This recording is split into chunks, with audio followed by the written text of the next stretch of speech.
నమస్కారం, welcome to I dream ధర్మ మార్గం విత్ విజిత కార్యక్రమానికి స్వాగతం.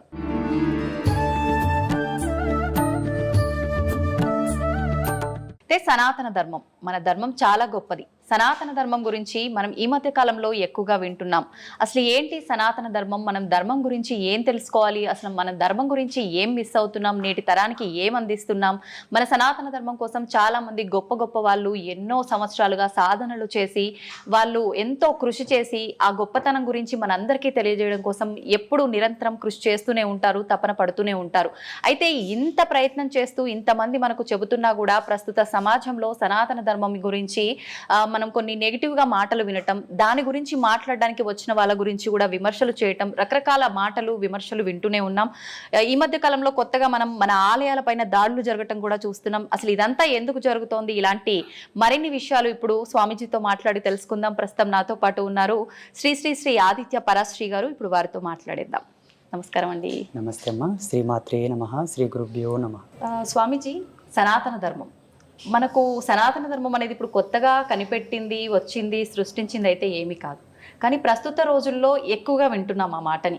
మనకు ఎప్పటి నుంచో పురాణాల నుంచి మీలాంటి వారు చెప్తూనే ఉన్నారు. చాలామంది గొప్ప గొప్ప ఋషుల ద్వారా కూడా మనకు అది తరతరాలుగా వస్తూనే ఉంది.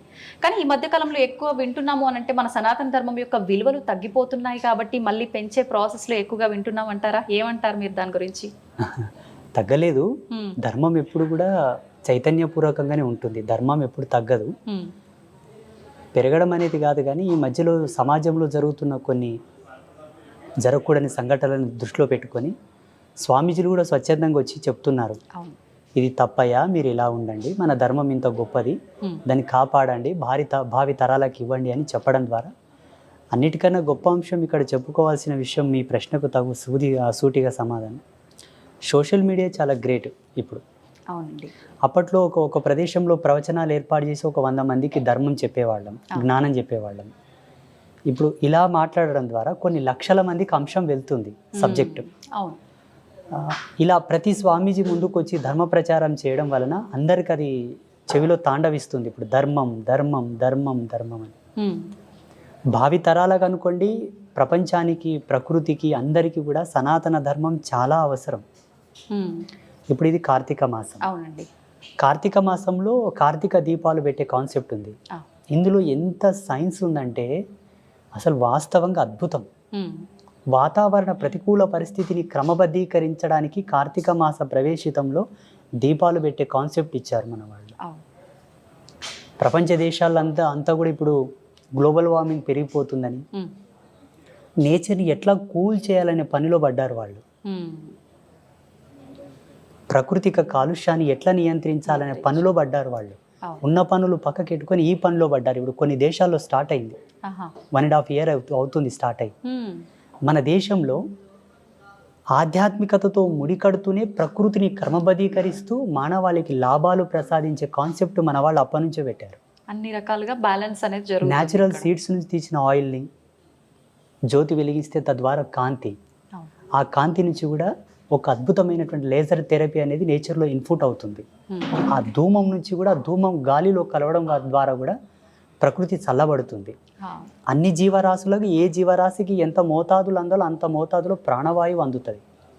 అవి పీల్చుకునే పద్ధతిని అనుసరించి కొన్ని ఆక్సిజన్ పీల్చుకునే ఉంటాయి, కొన్ని కార్బన్ డైఆక్సైడ్ పీల్చుకునేవి ఉంటాయి. ఏ జీవరాశి చైతన్యాన్ని బట్టి అవి గాలిని పీల్చుకుంటూ ఉంటాయి. అన్నిటికీ అందే పద్ధతిని ఒకే దాని ద్వారా అన్నిటికీ రిజల్ట్ ఇచ్చారు మన వాళ్ళు. అందుకే సనాతన ధర్మం చాలా గొప్పది. దీన్ని ఎందుకు పాడు చేసుకుంటారయ్యా, ఇది నిలబెట్టండి, కన్నతల్లి లాంటిది, దీన్ని కాపాడండి అని ప్రతి ప్రవచనకర్త, స్వామీజీలు, కొంతమంది విద్వత్తు కలిగిన పెద్దలు, సంఘ సంస్కర్తలు కూడా మీడియా ముందుకు వచ్చి మాట్లాడుతున్నారు. అది చూసిన వాళ్ళందరూ ఈ మధ్యలో ఎందుకబ్బా ఎక్కువ సనాతన ధర్మం అంటే మొదటి నుంచి కూడా ఉండింది. ఇప్పుడు మీలాంటి వాళ్ళ యొక్క పుణ్యం అని చెప్పొచ్చు. ఇప్పుడు అయితే స్వామీజీ, ఇప్పుడు ఒక విషయానికి వస్తే చాలా మంది మన హిందూ ధర్మం గురించి, ఆలయాల గురించి, భగవంతుడి గురించి చాలా హేళన చేసి మాట్లాడుతూ ఉంటారు. అయితే ఆ మాట్లాడే ప్రాసెస్ అనేది ఇప్పుడు మనకు ఆలయాలపైన దాడులు ఏవైతే జరుగుతున్నాయో ఇది వాళ్ళకి ఇంకా కొంచెం అంటే వాళ్ళ సైడ్ ఫేవర్ చేసినట్టుగా అయిపోయిందేమో అనిపిస్తుంది. ఎలా అంటే చాలా మంది అంటున్నారు ఇప్పుడు ఆలయాల్లో నిజంగా భగవంతుడు అనేవాడు ఉంటే ఆయన ఆలయం పైన దాడి జరుగుతుంటే ఆయనే కాపాడుకోలేని వాడు ఈ ప్రజలందరినీ ఏం రక్షిస్తాడు, వీళ్ళంతా గుడ్డిగా నమ్ముతున్నారు భగవంతుడు అని చెప్పి మూర్ఖంగా మాట్లాడుతున్నారు. దాని గురించి మీరేం చెప్తారు? భగవంతుడు దేవాలయంలో ఉండి దేవాలయాన్ని కాపాడుకోలేనంత అసమర్థుడు కాడు, అంత చేతగాని వాడు కాడు. మనం దేవుడు అన్నప్పుడు ఆ దేవుడు అనే కాన్సెప్టే చాలా పెద్దది. ఆ అర్థం కూడా చాలా మందికి తెలియదు వాస్తవంగా. భగవత్ తత్వం ఏంటి, భగవత్ యొక్క శక్తి ఏంటి అనేది కూడా చాలా మంది దాన్ని ఫీల్ అవ్వలేకపోతారు. భావన మాత్రమే అందరూ తృప్తి పడుతుంటారు, ఆనందపడుతుంటారే తప్ప ఆ రుచి చాలా మందికి తెలియదు. భగవంతుడు దాడి చేసేటప్పుడు కాపాడుకోలేనంత మూర్ఖుడు కాదు, చేతగాని వాడు కాదు. కానీ దేవాలయ వ్యవస్థను పరిరక్షించుకోవాల్సిన బాధ్యత మనది. దేవాలయం అనే కాన్సెప్ట్ మన కొరకు ఇచ్చాడు దేవుడు. భగవంతుడు సర్వాంతర్యామి, ఈశ్వరుడు ఎప్పుడైనాను నిర్గుణుడు, నిరాకారుడు. సగుణ రూపంలోకి మనం తెచ్చాం. అంటే మనం ఒక ఆధారంగా ఒక దేవాలయ వ్యవస్థ, అందులో గర్భగృహం నందు భగవత్ ప్రతిష్ట, ఆ ప్రతిష్టలో కొన్ని టెక్నికల్ ఇన్స్ట్రుమెంట్స్ వాడడం అనేది కూడా మనం నిర్మించుకున్నది.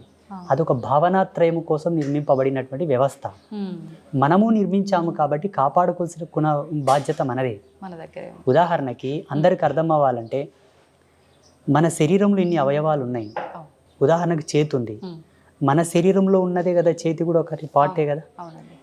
ఈ చేతు సడన్గా పడిపోతుంది, మన శరీరంలో ఉంది, మన చెయ్యి పడిపోతుంది కానీ ఎత్తలేము. మన చెయ్యి కదా, ఎందుకు ఎత్తలేము మనం? దానికి ఆ శక్తి అనేది లేదు, కోల్పోతుంది.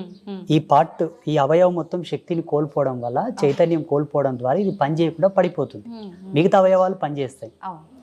భగవంతుడు సర్వంతర్యామినిగా ఉన్నప్పటికీ ఈ హక్కును మనకు వదిలేస్తాడు, కాపాడుకోరా నీకు అవసరమైతే అని. నీ యొక్క శక్తిని, నీ సృజనాత్మకమైన ధర్మాన్ని నేను చూడాలంటే నువ్వు కాపాడు. ఆ బాధ్యత మనది, దేవుడిది కాదు. కానీ మనం కాపాడలేకపోతున్నామనే చెప్పాలి ఒక రకంగా. కాపాడలేకపోలేనటువంటి దుస్థితి మనకు రావడానికి గల కారణం ఏంటంటే మన వాళ్ళందరూ ధర్మాన్ని మడత పెట్టి పక్కన పెట్టేశారు. ఎందుకంటారు? ఆలయ వ్యవస్థ అనేది ఒక అద్భుతమైన రూపకల్పన.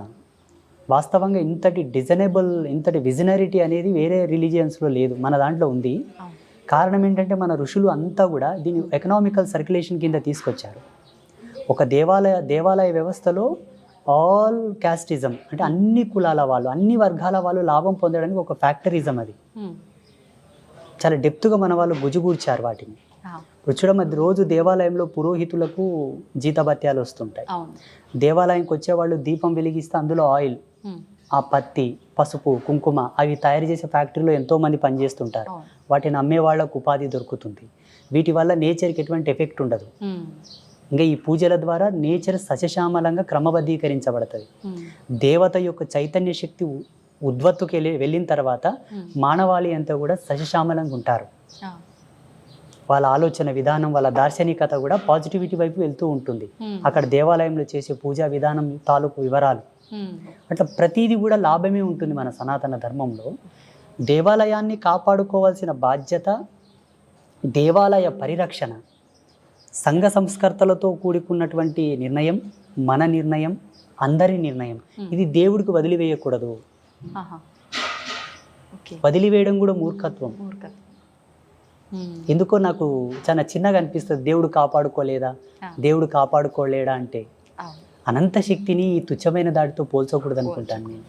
నిజమే అండి. ఆ అవసరమే వస్తే ఆయన వస్తాడు, వాడిని ఏం చేయాలో అది చేస్తాడు, అది జరుగుతుంది. అట్లా అనుకుంటే ఒక ఎగ్జాంపుల్ చెప్తాను నేను.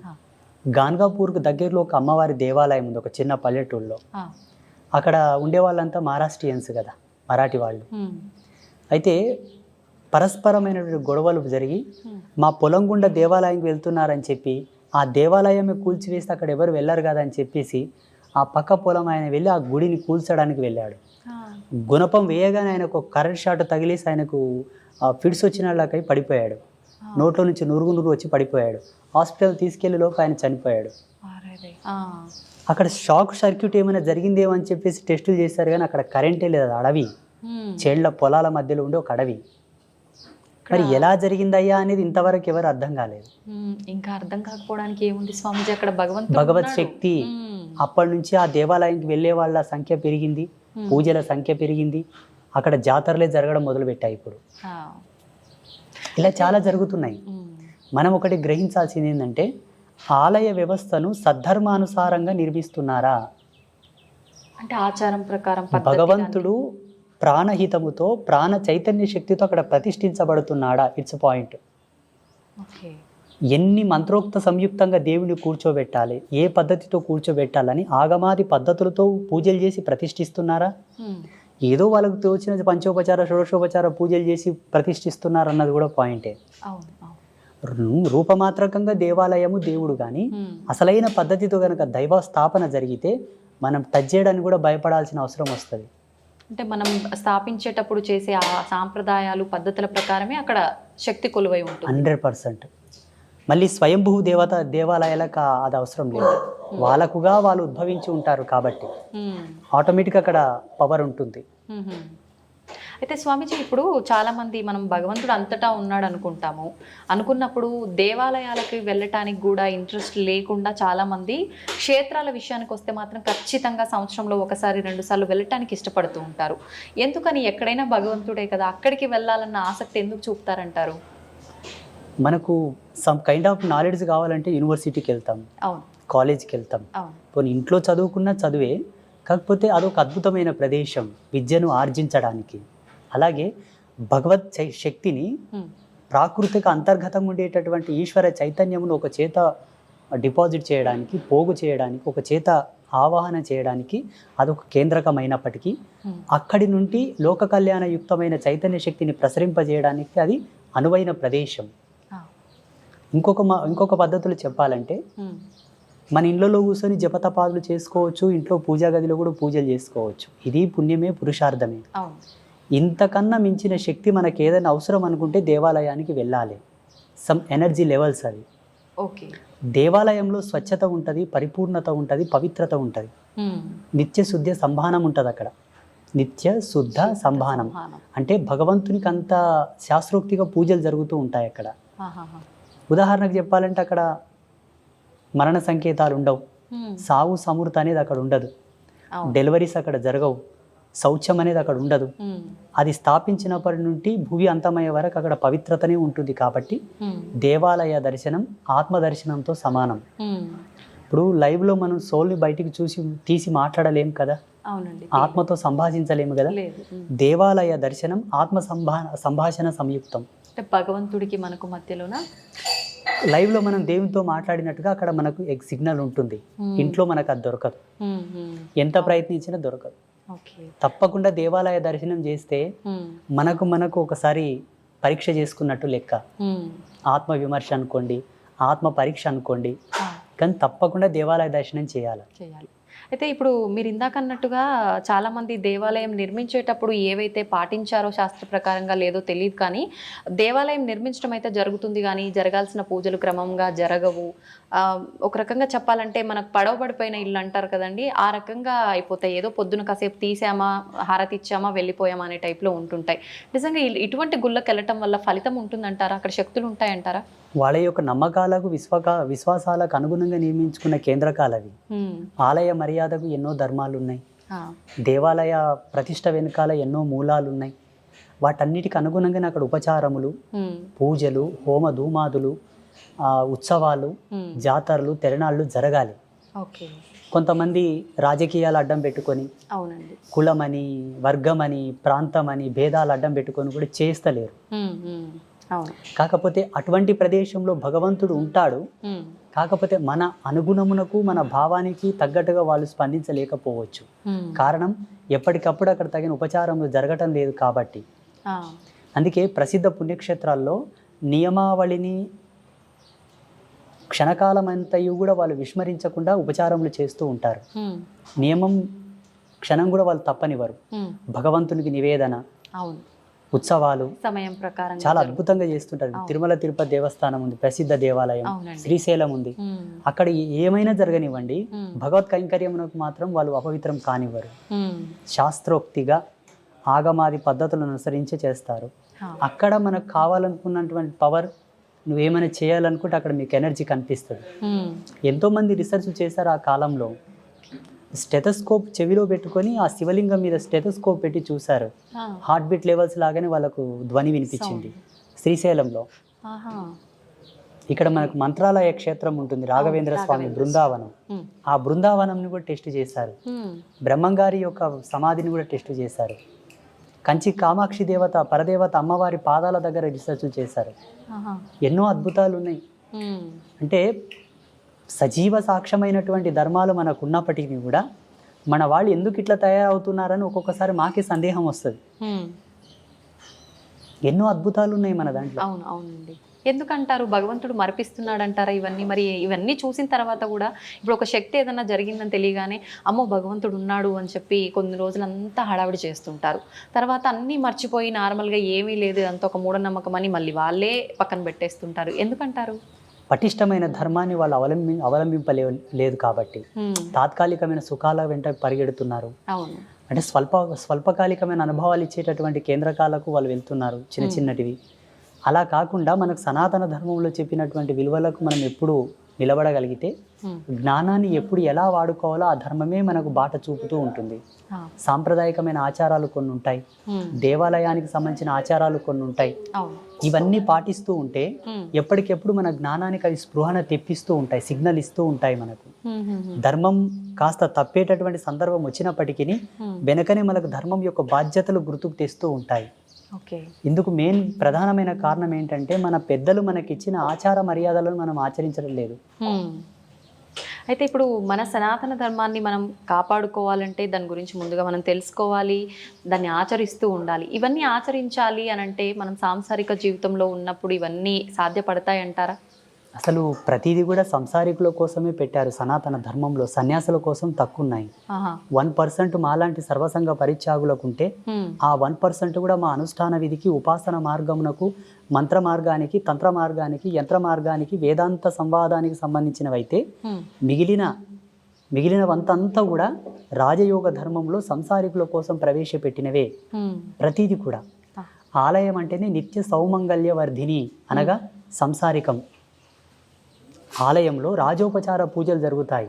అవి గృహస్థులకు సంబంధించింది, సన్యాసులకు సంబంధించింది కాదు. సన్యాసులకు సంబంధించినటువంటి మార్మికతను, ఆ శోధనను వాళ్ళు రహస్యంగా ఉంచుకున్నారు, గ్రాంధికంగా చేయలేకపోయారు. ఒక సన్యాసి సన్యసించాలంటే సన్యాసోపనిషత్తు ప్రకారంగా సన్యసించాలి. మిగిలిన ఉపనిషత్తులన్నీ కూడా మానవాళి కోసమే. మానవాళి అంటే అంతయు సమూహం, సంఘ సమాజం కోసమే. అందులో అందరూ పెళ్లిళ్ళు చేసుకుని పిల్లలుగానే వాళ్ళే ఉన్నారు. అంత ధర్మమంతా వాళ్ళ కోసమే వడగట్టిచ్చారు ఋషులందరూ. అంటే మనకు మన ధర్మాన్ని ఆచరిస్తూనే మనకు కొన్ని నియమాలు పెట్టి నియమాల ప్రకారంగా ఇవి ఆచరించవచ్చు అని చెప్పి అన్ని రకాల విధానాలు కూడా మనకు తెలియజేశారు. కానీ ప్రతి ఒక్కరు కూడా ఏంటంటే కొన్ని రకాల అమ్మో ఇన్ని నియమాలు పాటించాలా, ఇంత కఠినంగా ఉండాలా ఆధ్యాత్మికత అనగానే అని చెప్పి చాలా మంది దూరంగా ఉండే వాళ్ళు కూడా ఉన్నారు. వీటి వల్లే ఉండాలి. ఇప్పుడు చూడండి, మీకు ఒక ఎగ్జాంపుల్ చెప్తాను. నేను మొన్న హైదరాబాద్లో వీసా కన్సల్టెన్సీ వాళ్ళు నాకు అమెరికా వెళ్ళడానికి ఇంటర్వ్యూ కోసం పిలిచారు. లోపలికి వెళ్ళగానే వాళ్ళ ఫార్మాలిటీస్ వాళ్ళు చూస్తారు కదా, ఫైల్స్, పాస్పోర్ట్ అంతా చూసారు. ఆ చెకింగ్ ఉంటుంది అక్కడ. ఆ మెటల్ డిటెక్టివ్ పట్టుకొని చూస్తే ఇవి తీయమన్నారు, ఈ బేడీలు తీయమన్నారు, కాళ్ళకున్న బేడీలు తీయమన్నారు, మాలలు తీయమన్నారు, ట్రేలో పెట్టి స్కానర్లో వేయమన్నారు. నేను అన్నాను, సాంప్రదాయకంగా ఉంచుకున్నామండి, వీటిని తీయకూడదు అన్నాను. ఇదర్ ఓ సబ్ నై చల్తా, నికాల్కే రఖో వహా పర్. తీయాల్సి వచ్చింది. మరి అంటే వాళ్ళ ఫార్మాలిటీస్, వాళ్ళ నియమాలు వాళ్ళకు ఉంటాయి. మనం పాటించాలి, తప్పదు. అన్ని తీసి అందులో పెట్టి అక్కడ స్కాన్ అయిన తర్వాత ముందుకు వెళ్ళినాక మళ్ళీ ఇస్తే అన్ని తొడుక్కొని వెళ్ళాను, ఇంటర్వ్యూకి వెళ్ళాను, వీసా ఇంటర్వ్యూకి వెళ్ళాను. అక్కడ వాళ్ళ నియమాలు వాళ్ళకి ఎట్లున్నాయో, జీవధర్మ సిద్ధాంతం మీద మన ఋషులు కొన్ని కోట్ల సంవత్సరాల నుంచి రీసెర్చ్ చేశారు. ఒక వ్యక్తి ఒక సమస్య చేత పీడితుడు అవుతున్నాడంటే ఎందుకు పీడితుడు అవుతున్నాడు ఈయన, ఎందుకు వ్యాధిగ్రస్తుడు అవుతున్నాడు, ఎందుకు సంసారికంగా ఈ మెంటల్ స్ట్రెస్కు గురి అవుతున్నాడని చాలా లోతుగా ఆలోచన చేసి వాటికి అనుగుణమైనటువంటి సాంప్రదాయకమైన ఆచారాలను నిలబెట్టారు. దీన్ని పాటించండి, ఇది రాదు, దీన్ని పాటించండి, ఇది రాదు. మీరు స్వస్థత పొందుతే కాక మీ నుంచి వచ్చే సంతానం స్వస్థత పొందుతుంది, భావితరాలు చల్లగా ఉంటారు అని ఒక ఆచారాన్ని ప్రవేశపెట్టారు మన వాళ్ళు. మన మంచి కోసమే. వాళ్ళు తెలివి లేని వాళ్ళు కాదు, పని పాట లేని వాళ్ళు కూడా కాదు. మళ్ళీ అవును. సమాజ హితం కొరకు, సమాజ శ్రేష్టత్వం కొరకే వీటన్నిటిని దర్శించి తీసిచ్చి మనకిచ్చారు. ఇప్పుడు మనకు అవి కన్ఫ్యూజన్ అయిపోయినాయి. అవునండి. మనకు అంటే ఇప్పుడు రకరకాల స్వామీజీలు వస్తున్నారు. ఎవరు నిజమో ఎవరు అబద్ధమో తేల్చుకోలేని పరిస్థితుల్లో ఉన్నాము. ఒకరెవరైనా వచ్చి ఏదైనా చెప్పారు, అరే బాగుంది, నిజంగా నమ్మేటట్టుగా ఉంది, నిజం చెప్తున్నారని నమ్మి ఆచరిద్దాం అనుకునే లోపు ఇంకెవరో వచ్చి ఇంకో రకంగా చెప్తారు. అసలు ఇదంతా ఎందుకు, వదిలేసి మనకు తోచినట్టు మనం ఉందామనే పోకడ ఎక్కువైపోయింది స్వామీజీ ఈ మధ్య ఎగ్జాక్ట్లీ, కాలంలో. మీరు చెప్పింది సత్యం, అక్షర సత్యం. దీంతో మేము ఏకీభవిస్తున్నాము. ఇక్కడ ప్రతి ఒక్కరూ గమనించవలసింది ప్రేక్షకులు ఏంటి అంటే, వారిలో సాంప్రదాయికత ఉండాలి. సాంప్రదాయ అనుసంధానంగా వాళ్ళ డ్రెస్ కోడ్ ఉందా లేదా, ఫస్ట్ పాయింట్. సాంప్రదాయ అనుసంధానంగా తిలకధారణ ఉన్నదా లేదా, సాంప్రదాయక అనుసంధానంగా వాళ్ళు మాలాధారణ, మెల్లో మాలలు, బొట్టు, కట్టు, వాళ్ళ మాట తీరు, వాళ్ళు కొలిచే దేవత, ఆ దేవతలు ఉగ్రదేవతల, శాంతమూర్తుల, క్షుద్రదేవతల, కొత్త కొత్త దేవతలను ఎవరైనా తెచ్చిపెట్టారా, ఇవన్నీ చూసి శాస్త్రీయంగా, ఆధ్యాత్మిక శాస్త్రీయంగా అక్కడ మా వాళ్ళు చెప్పే దేవతలు అక్కడ ఉంటే మీరు వాళ్ళని ఫాలో అప్ చేయొచ్చు. వాళ్ళ యొక్క వేషధారణ అనుకోండి, కట్టు బొట్టు, ఆచార మర్యాదలు అనుకోండి, శాస్త్రంలో లిఖించినవై ఆ ముందు తరాల్లో ఎవరైనా గురువులు చెప్పి ఉన్నవైతే మీరు వాళ్ళని విశ్వసించవచ్చు. విభిన్నమైనటువంటి భావాలతో కొత్త కొత్తగా కొన్ని ఏర్పాటు చేసే వాళ్ళు వస్తుంటారు కదా, దయచేసి వాళ్ళని నమ్మొద్దు. వాళ్ళని నమ్మొద్దు. మీరు పుణ్యము పొందరు, పురుషార్థము పొందరు, టైం వేస్ట్ అవుతుంది తప్పిస్తే ఆధ్యాత్మికంగా మీరు ఏ రిజల్ట్ సాధించలేదు, సాధించరు. ఇవి ప్రధానమైనటువంటి గుర్తులు. నేను ప్రతి ఒక్కరికి అదే చెప్తుంటాను. అవునండి. స్పిరిచువల్గా మీరు గ్రోత్ అవ్వాలి, డెవలప్ అవ్వాలనుకుంటే మన ఋషులు ఇచ్చినటువంటి పరంపరను మీరు ఫాలో చేయండి. ఇప్పటి వరకు స్వామీజీలు, యోగులు ఇలాంటి వాళ్ళే అబద్ధంగా మన ముందుకు వస్తున్నారు అనుకునే స్థితి నుంచి అఘోరీలు కూడా వీళ్ళు నిజమా కాదా అనే స్థితికి కూడా వచ్చేసామండి. ఇప్పుడు గత కొద్ది రోజులుగా, కొన్ని నెలలుగా ఒక లేడీ అఘోరి మనందరి ముందు కూడా అఘోరీని అని చెప్పి తిరగటం అయితే చూసాం. ఇప్పటి వరకు జనాలందరిలో అఘోరి అనంటే వాళ్ళు ఎక్కువగా జనాల మధ్యలోకి రారు. ఏదైనా అవసరం కొద్ది కుంభమేళాలు అలాంటి వాటికి సంబంధించిన వాటికి మాత్రమే వస్తారు. వాళ్ళు మళ్ళీ ఎలా వచ్చారు, ఎలా వెళ్ళారో కూడా తెలియదు, అదృశ్యమైపోతారు, మనకు కనిపించరు, ఇలా వింటుంటాం. అది ఎంతవరకు వాస్తవమో తెలియదు. కానీ తను వచ్చిన తర్వాత అన్ని మీడియా ఛానళ్ళకి వీడియోస్ ఇవ్వటము, మరి తను ఇష్టంగా ఇచ్చిందా, మీడియా బలవంతం చేస్తే ఇచ్చిందా, ఇదంతా భగవంతుడికే తెలియాలి. కానీ రకరకాలుగా హడావిడి అయితే జరిగిపోయిందండి. నిజంగా మీ ఉద్దేశం ప్రకారంగా ఒక అఘోరి అంటే ఎలా ఉండాలి, తను నిజంగా కరెక్టే అంటారా? వారి అభిమతం ప్రకారంగా వారు కరెక్ట్ అనుకోవచ్చు. ఎవరి యొక్క సాంప్రదాయ స్వేచ్ఛను, ఎవరి అభిమతాన్ని కాదనే హక్కు ఎవరికి లేదు. ప్రతి ఒక్కరి క్రియా స్వేచ్ఛ ఉన్నది, భావ స్వేచ్ఛ ఉన్నది, వ్యవహార స్వేచ్ఛ ఉన్నది. రాజ్యాంగం మనకిచ్చిన హక్కు. ఎవరికి ఇష్టమైన పద్ధతులు వాళ్ళు ఉండవచ్చును. ఉన్నప్పటికీ కూడా సమాజంలో అల్లర్లు సృష్టించినదై ఉండకూడదు. ఇది వాస్తవం. నీకును ఇబ్బంది కలగకూడదు, నీ పొరుగు వారికి ఇబ్బంది కలగకూడదు. అట్టి అలవాటు, అట్టి సాంప్రదాయం. నీకు నచ్చిందని పొరుగు వారికి ఇబ్బంది కలిగించేది మనకు అవసరం లేదని కూడా రాజ్యాంగం చెప్పింది మనకు. సమ్ ఆర్టికల్స్ ఉన్నాయి. ఆమె చేస్తున్నది ప్రస్తుతం సమాజంలో అన్ని అల్లరులే. అది సనాతన ధర్మానికే విఘాతం. మాలాంటి సాధువులను రేపు భావి తరాల వాళ్ళు ప్రశ్నించేటటువంటి సందర్భం. అఘోర సాంప్రదాయానికి కొన్ని చిన్న టిప్స్ ఉంటాయి, నేను చెప్తాను. ఒక యువకుడు కానీ, ఒక యువతి కానీ అఘోరిగా వాళ్ళు దీక్ష తీసుకున్నప్పటి నుంచి వాళ్ళు శివైక్యం చెందే వరకు ఈ గోర్లు కత్తిరించకూడదు, వెంట్రుకలు కత్తిరించకూడదు, శరీరంలో ఎక్కడ కూడా నో సేవింగ్. శివైక్యం అంటే వాళ్ళ సాధన కంప్లీట్ అయ్యే వరకు, మరణాంతరం వరకు, శివుడిలో ఐక్యమయ్యే వరకు. వాళ్ళు ఎక్కువ రుద్రాంశ సంభూతులుగా విరాజిల్లుతూ ఉంటారు కాబట్టి ఆ కాలరుద్రుల్లో వాళ్ళు కలిసిపోయేంత వరకు గోర్లు తీయరు, గోర్లు కట్ చేయకూడదు, షేవింగ్ లాంటివి చేసుకోకూడదు, జటాజూటం వదిలిపెట్టాలి, అసలు స్నానం చేయకూడదు, మేలు నీళ్లతో శరీరాన్ని తడపరు ఒక్క కుంభమేళ సమయమునందు తప్ప. స్నానాదులు వాళ్ళకు లేవు. వాళ్ళు కేవలం భస్మ స్నానమే చేయాలి. అది కూడా అర్ధరాత్రి 12 నుంచి 1 మధ్యలోనే. అర్ధరాత్రి 12 నుంచి 1 మధ్యలో భస్మ స్నానం చేయాలి. సూర్యోదయ సమయం నందు భస్మం పులుముకోకూడదు వాళ్ళు. అది కూడా శవభస్మము మాత్రమే. సంసారికుల కళ్ళలో పడకుండా శవభస్మాన్ని తీసుకోవాలి, దాని పవర్ ఎక్కువ ఉంటుంది. ఇట్లా పాపిష్టి కళ్ళతో 10 మంది చూస్తున్నాగా శవభస్మం తాకరు వాళ్ళు. పవిత్రమైన పుణ్యక్షేత్రాల్లో ఈ నియమాలు లేవు. ఇక్కడ గ్రామీణ ప్రాంతాలు ఎక్కడైనా శవభస్మాన్ని తీసుకోవాల్సి వస్తే ఎవరు చూడనప్పుడు ఏకాంతంగా వెళ్ళి దొంగల్లాగా తీసుకోవాలి భస్మం. దానికి పట్టు ఎక్కువ ఉంటుంది, పవర్ ఎక్కువ ఉంటుంది. ఒకవేళ అలా చూసేలా తీసుకుంటే దానికి పతి పోతుంది, దాని పవర్, దాని విలువలు కోల్పోతుంది అది. ఇవి వాటి యొక్క మర్యాదలు. ఇంకొకటి, మహిళలు అఘోరిగా మారాలనుకుంటే ప్రథమమైనటువంటి నియమం, వాళ్లకు పీరియడ్స్ రాకుండా ఉంటేనే వాళ్ళు అఘోరిగా పట్టాభిషిక్తులు అవుతారు. మాసిక ధర్మం ఉన్న తర్వాత అఘోరిగా వాళ్ళని స్వీకరించరు, వాళ్ళకి ఆ దీక్షను ఇవ్వరు. ఇది ఋతుచక్ర ధర్మాన్ని కాలచక్ర ధర్మానికి విఘాతం కలిగించేది, విరోధ భావంతో సూచించేది కాబట్టి మహిళలకు అఘోరి దీక్ష ఇవ్వరు. ఇంకొకటి, ప్రస్తుతం సమాజంలో ఆమె చేస్తున్నటువంటి క్రియాకలాపాలు అనుకోండి, చేష్టలు అనుకోండి, ఇవి కొంతవరకు మాకు ఎందుకో ఇబ్బంది కలిగించేవిగా పరిణమిల్లుతున్నాయి సమాజంలో. మాలాంటి స్వామీజీలకు అందరికీ, మీలాంటి వాళ్ళందరూ మాలాంటి వాళ్ళని ప్రశ్నిస్తున్నారు. ఇప్పుడు ఏమయ్యా, ఇదేనా మీ హిందూయిజం? ఇదేనా మీ సనాతన ధర్మం? చూడండి, ఇంతటి అల్లరి చేష్టలతో కూడి ఉన్నదా మీ ధర్మం అంటున్నారు. అందుకే సమాజంలో చట్టం ఎలా ఉందో సర్వమానవాళికి అందరికి కూడా ఏదన్నా ఒకటి అసాంఘిక కార్యకలాపం గనక సమాజంలో ఎవరన్నా చేస్తే వెంటనే పోలీసులు వచ్చి యాక్షన్ తీసుకుంటారు. ఎవడన్నా తాగి అల్లరి చేసినా, ఎవరినన్నా కొట్టినా, ఏదన్నా జరిగిన వెంటనే పోలీసులు అక్కడికి వచ్చి దాన్ని క్రమబద్ధీకరిస్తారు. ఆధ్యాత్మికతకు ఫ్రీడమ్ ఎక్కువ ఉంది సమాజంలో, స్వతంత్రత ఉన్నది వాళ్ళకి.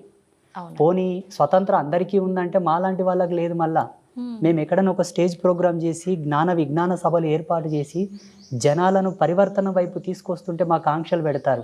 మీరు ఇక్కడికి రాకూడదు, ఇక్కడ మీటింగ్ పెట్టకూడదు, ఇక్కడ ప్రవచనాలు పెట్టకూడదని. అటువంటి వాళ్ళని అడ్డుకోరు. అంటే కారణం ఏంటంటే ప్రతిదానికి ఒక చట్టం ఉన్నట్టు స్పిరిచువాలిటీ కూడా ఒక చట్టం తీసుకురావాలి. దానికి ఒక ధర్మాసనం ఏర్పాటు చేయాలి. భారతదేశం మొత్తం ఒక ధర్మాసనం ఏర్పాటు చేసి ఒక పెద్ద మనిషిని పెట్టాలి, ఎవరన్నా ఒకరిని. ఇటువంటి చిల్లర చేష్టలు ఎక్కడ జరిగినా వారి కేంద్రకంగా యాక్షన్ తీసుకునేటటువంటి రూల్ గవర్నమెంట్ తీసుకురావాలి.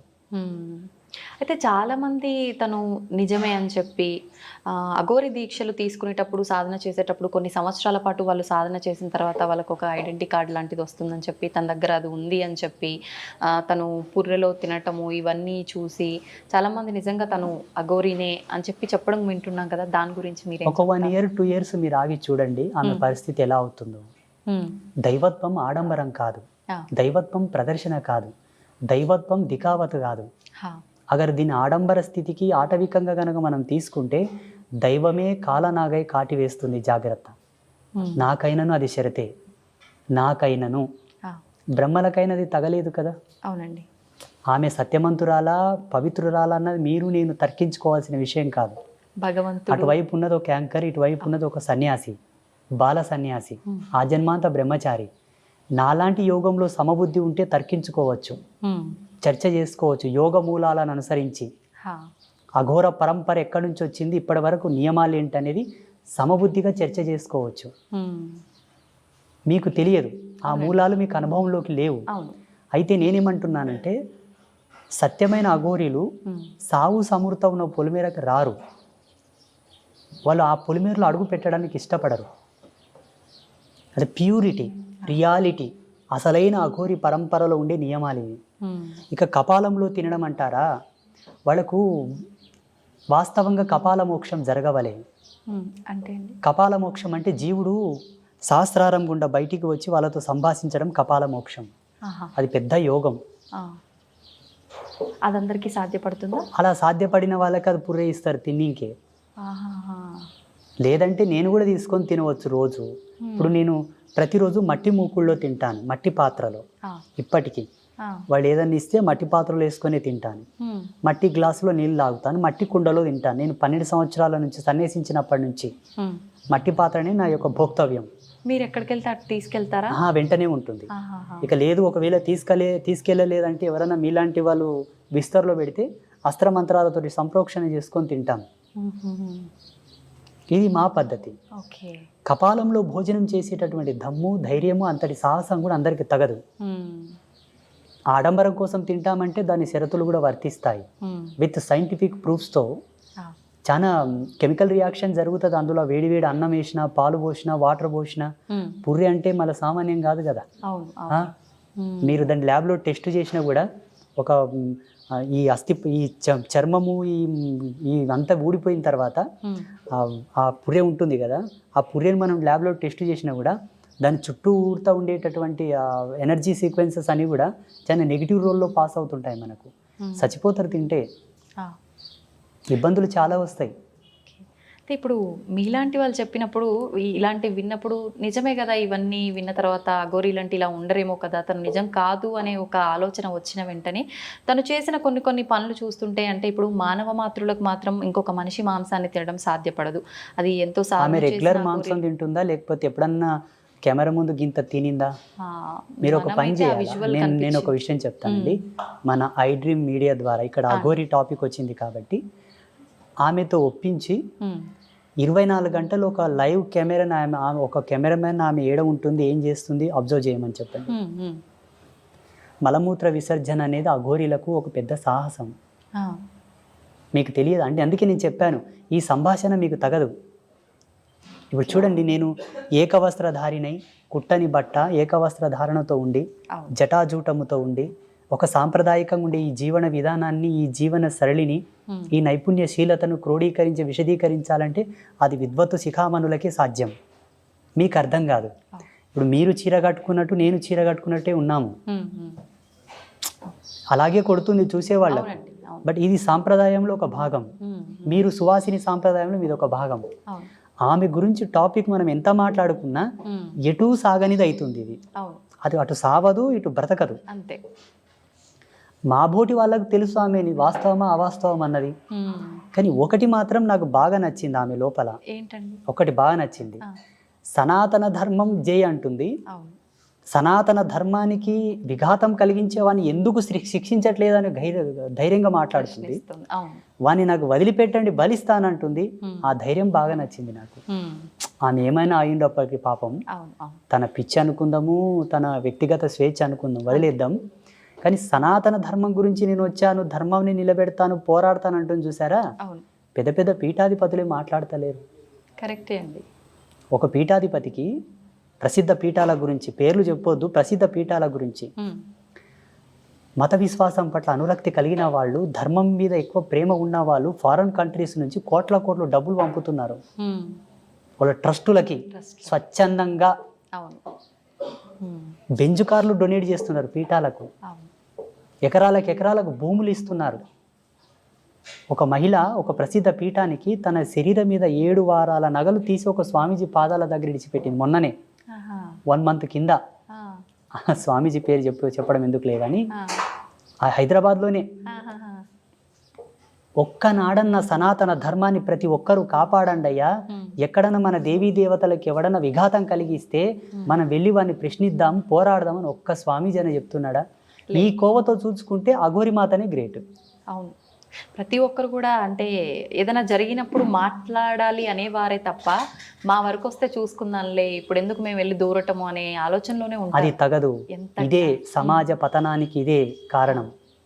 చూసుకుందాములే అన్నదే పతనానికి దారి తీస్తుంది. మా పెద్దలు ఒక మాట అనేవాళ్ళు పల్లెటూళ్ళలో, రేపు అన్నదానికి రూపం లేదురా, ఎప్పుడు అన్నది అప్పుడు చేయరా అంటుండ్రి. ఈ స్వామీజీలందరూ అట్లా కూర్చున్నది కదా. ఇప్పుడు సికింద్రాబాద్లో ముత్యాలమ్మ తల్లిని ధ్వంసం చేసింది, మళ్ళీ దాని తర్వాత ఇంకా 2-3 జరిగాయి. ఇప్పుడు ఈ విషయాలన్నిటిని క్రోడీకరించుకున్న అఘోరి మాత చాలా గ్రేట్. ఆమె డైరెక్ట్ పోలీసుల ముందే అంటుంది, మీరు నన్ను ఎదిరించడం కాదయ్యా, వాని వట్కరండి ఫస్ట్ అంటుంది. జై సనాతన ధర్మ అంటుంది. అది చాలు కదా. అంతే. నా అభిమతం ప్రకారంగా ఈ విషయంలో షీ ఈజ్ గ్రేట్, ఒప్పుకోవచ్చు. షీ ఈజ్ గ్రేట్ అండ్ మేము అభినందిస్తాం దాంట్లో.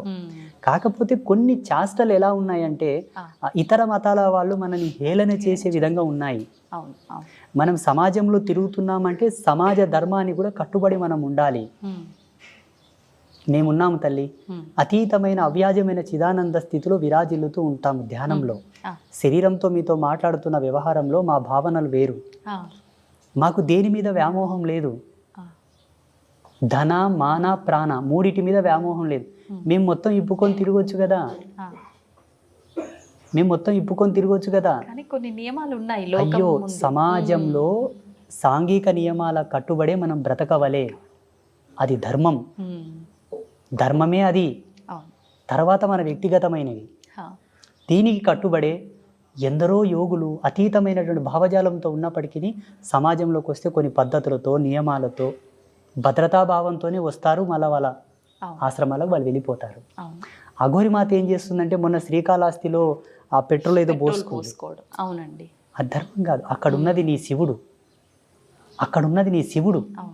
నువ్వు తలుచుకుంటే ఆ శివుడే గుళ్ళో నుంచి బయటకు వస్తాడు. నిన్నేదో అడ్డుకున్నారని నువ్వు తగలబెట్టుకోవడం ఏంటి? ఒక దేవాలయం ముందల సజీవ దహనం జరిగితే దేవాలయ వ్యవస్థకే భంగపాటు.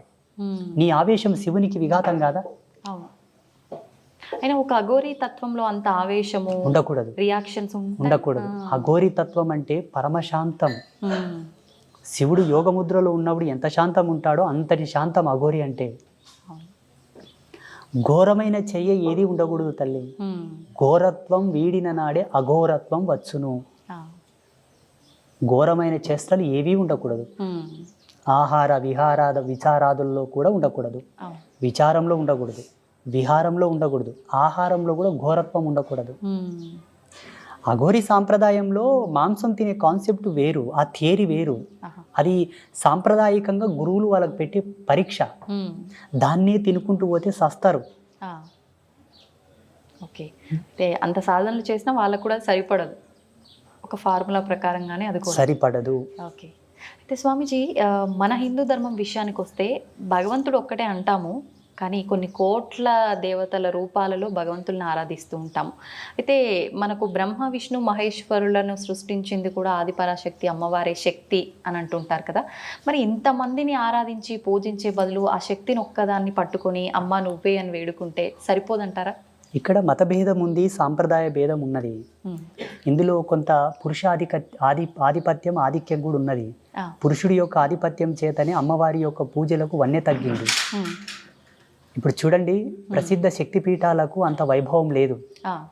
శక్తిపీఠాల్లో 18 శక్తిపీఠాలను కనుక మీరు సందర్శిస్తే దేవాలయాలు చిన్నగా ఉంటాయి.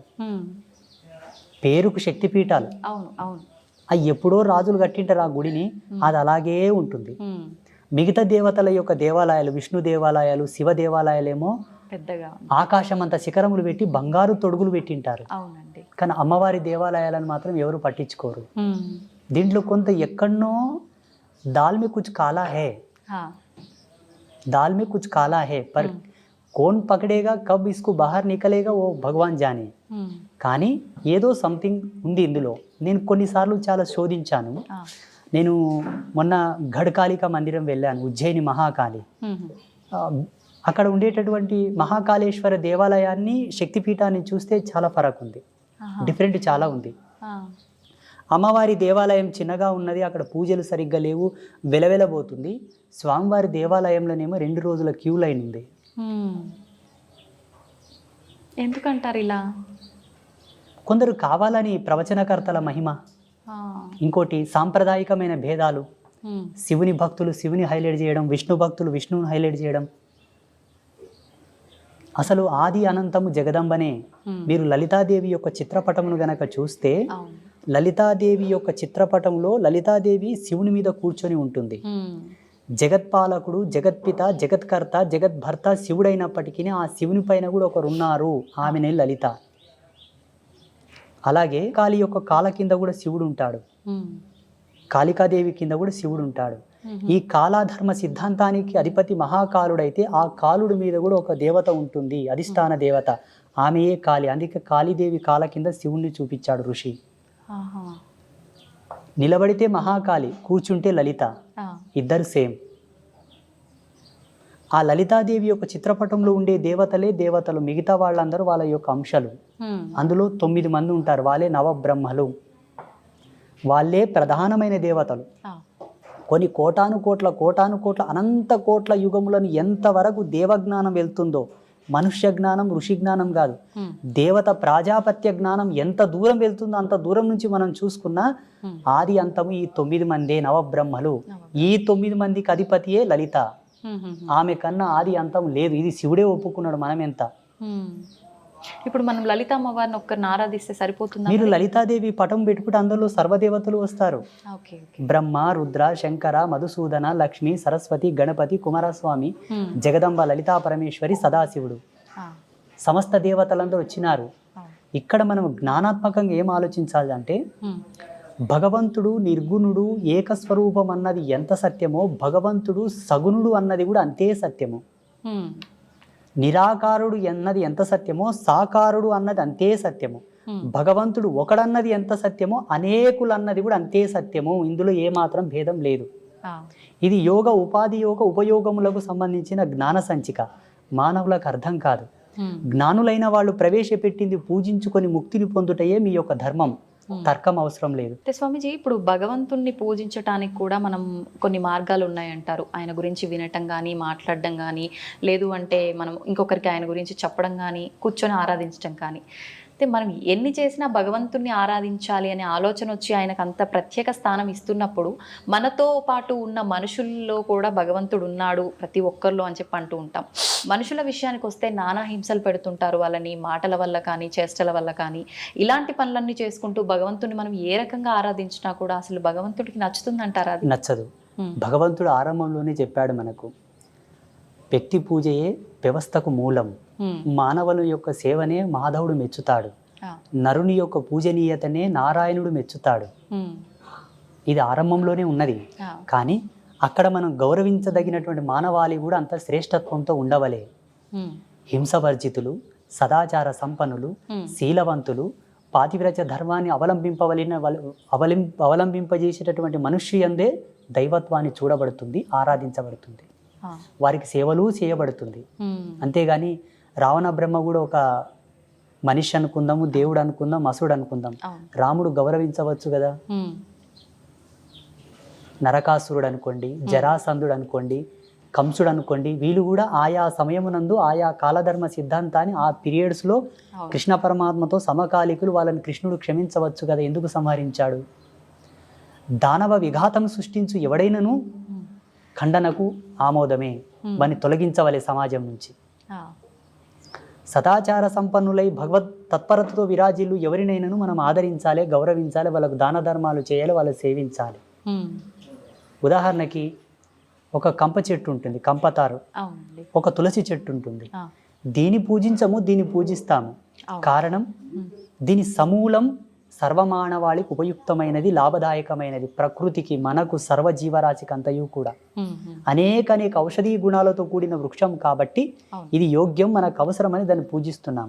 ఇదిను అవసరమే, ఇది అవసరం లేదని కాదు.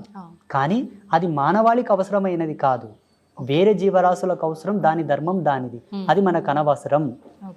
అది ఇంటి ముందలుంటే దాని ముళ్ళు తొక్కి మనకు చెప్పుకోగలదు కాబట్టి దాన్ని తొలగివేయండి, దానివల్ల మనకు తీసివేయండి, అంతే. ఇది సత్యం. మానవుని సేవ గొప్పది. అట్టి మానవుడు కూడా అంత పుణ్యాత్ముడై అంత సత్యశీలుడై ఉండవలే. ఇది పాయింట్. అయితే స్వామీజీ, శివుని విషయానికి వస్తే ఇప్పుడు ఎలాగో కార్తీక మాసం, శివకేశవులు ఇద్దరికి భేదమే లేదంటారు, ఇద్దరిని ఆరాధిస్తుంటారు. కానీ ఇంకా శివభక్తులు ఎక్కువగా ఉంటారు. అయితే శివలింగానికి ఆరాధన అనేది ప్రతి ఒక్కరూ చేయవచ్చా? ఆడవారు కూడా చేయొచ్చా? ఆడవారు శివలింగాన్ని తాకవచ్చా? లేదు అంటే ఇంట్లో మనం శివలింగాన్ని పెట్టి పూజ అభిషేకాలు చేయొచ్చా? చాలా మందిలో సందేహాలు ఉన్నాయి, వాటి గురించి తెలియజేయండి. మహిళలకు స్త్రీలకు ఏ విధమైన భేదం లేదు, ఇద్దరు సమానమే. భేదం ఎక్కడుందంటే ఈయన జన్మను ఇవ్వగలడు, ఆమె దాన్ని స్వీకరించి ఒక జన్మను పునరుత్థానం చేసి ప్రసాదించగలదు. ఇవి రెండే విరోధభావంతో కూడుకున్నటువంటి క్రియలు జీవ నిర్మాణ దశలో. మిగతావన్నీ సమానం.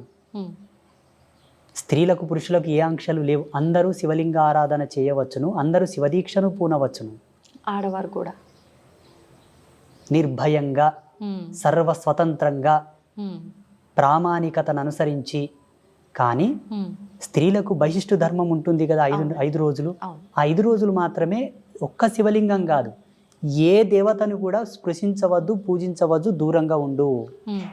దీంట్లో వైజ్ఞానికమైన దృక్పథం ఉంది. మళ్ళా శాస్త్రీయత పక్కన పెడదాం, ఆధ్యాత్మికత పక్కన పెడదాం.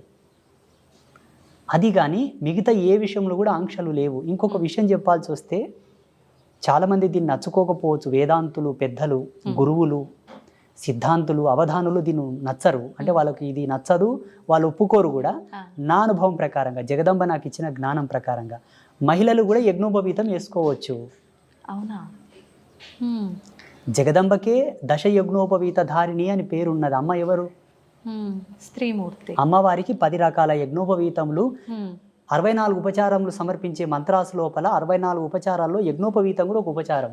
ఆ, ఇవన్నీ కొందరు కావాలని, కొందరిని దూరం పెట్టడానికి, ఉమ్, కొందరిని ధర్మం నుంచి వేరుబాటు చేసి వాళ్ళను అసాంఘికమైన కార్యకలాపాలకు ప్రలోభ పెట్టడానికి, ధర్మం నుంచి దూరం పోవడానికి పెట్టినటువంటి ఆంక్షలు ఉమ్. కావాలని. అంటే ఆడవారిని చిన్న చూపు చూడడమే చిన్న అంటారా? చాలా ఉంది. ఆ, సమాజంలో మహిళల పట్ల వివక్ష చాలా ఉంది. ఉమ్. ఒక్కొక్క దాన్ని విశదీకరించి చెప్తే ఒక దండయాత్రలే చేయాల్సి వస్తుంది ఇప్పుడు మాతృమూర్తులందరూ.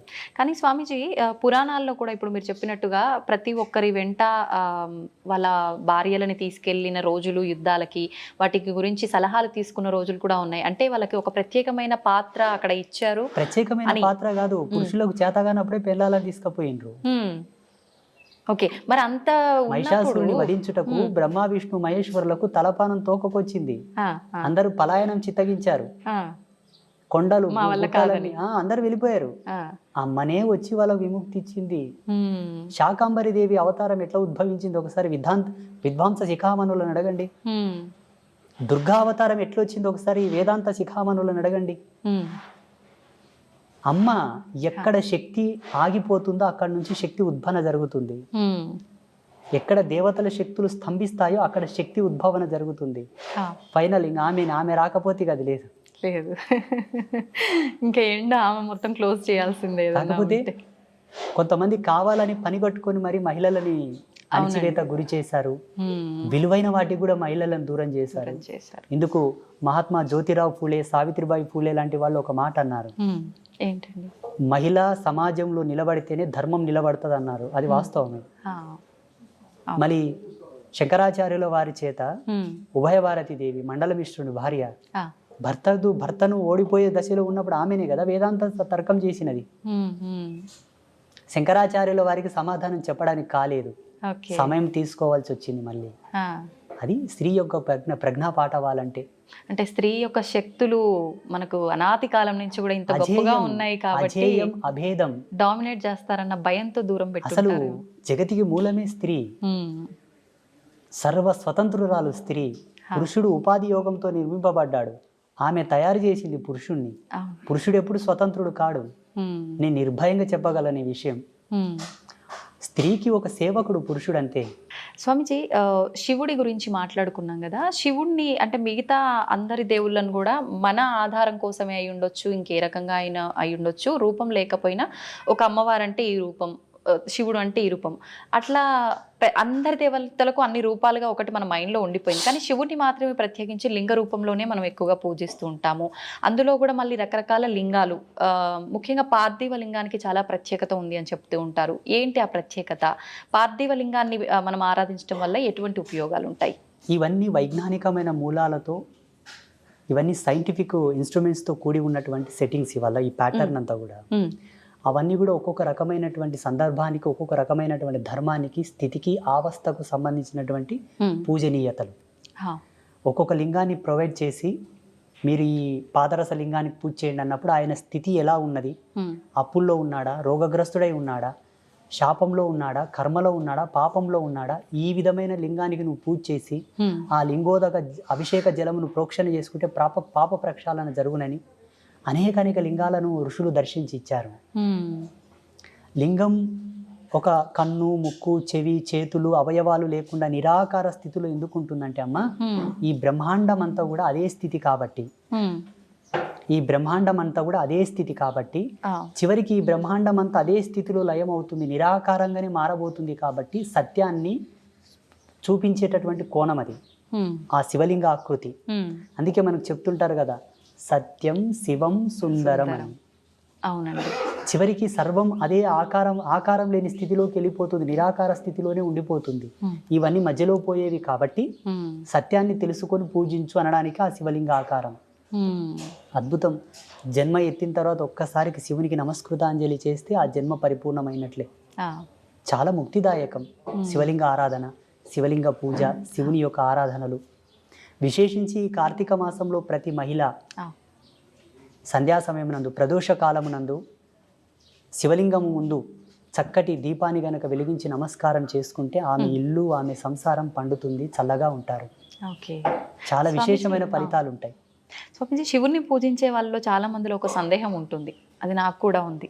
శివుణ్ణి ఆరాధించే వాళ్ళకి ఆయన అనుకున్నవన్నీ తీరుస్తాడు, కానీ ఎక్కువగా పరీక్షలు పెడుతూ ఉంటాడు, చాలా కఠినమైన ఇబ్బందులకు గురి చేస్తుంటాడు.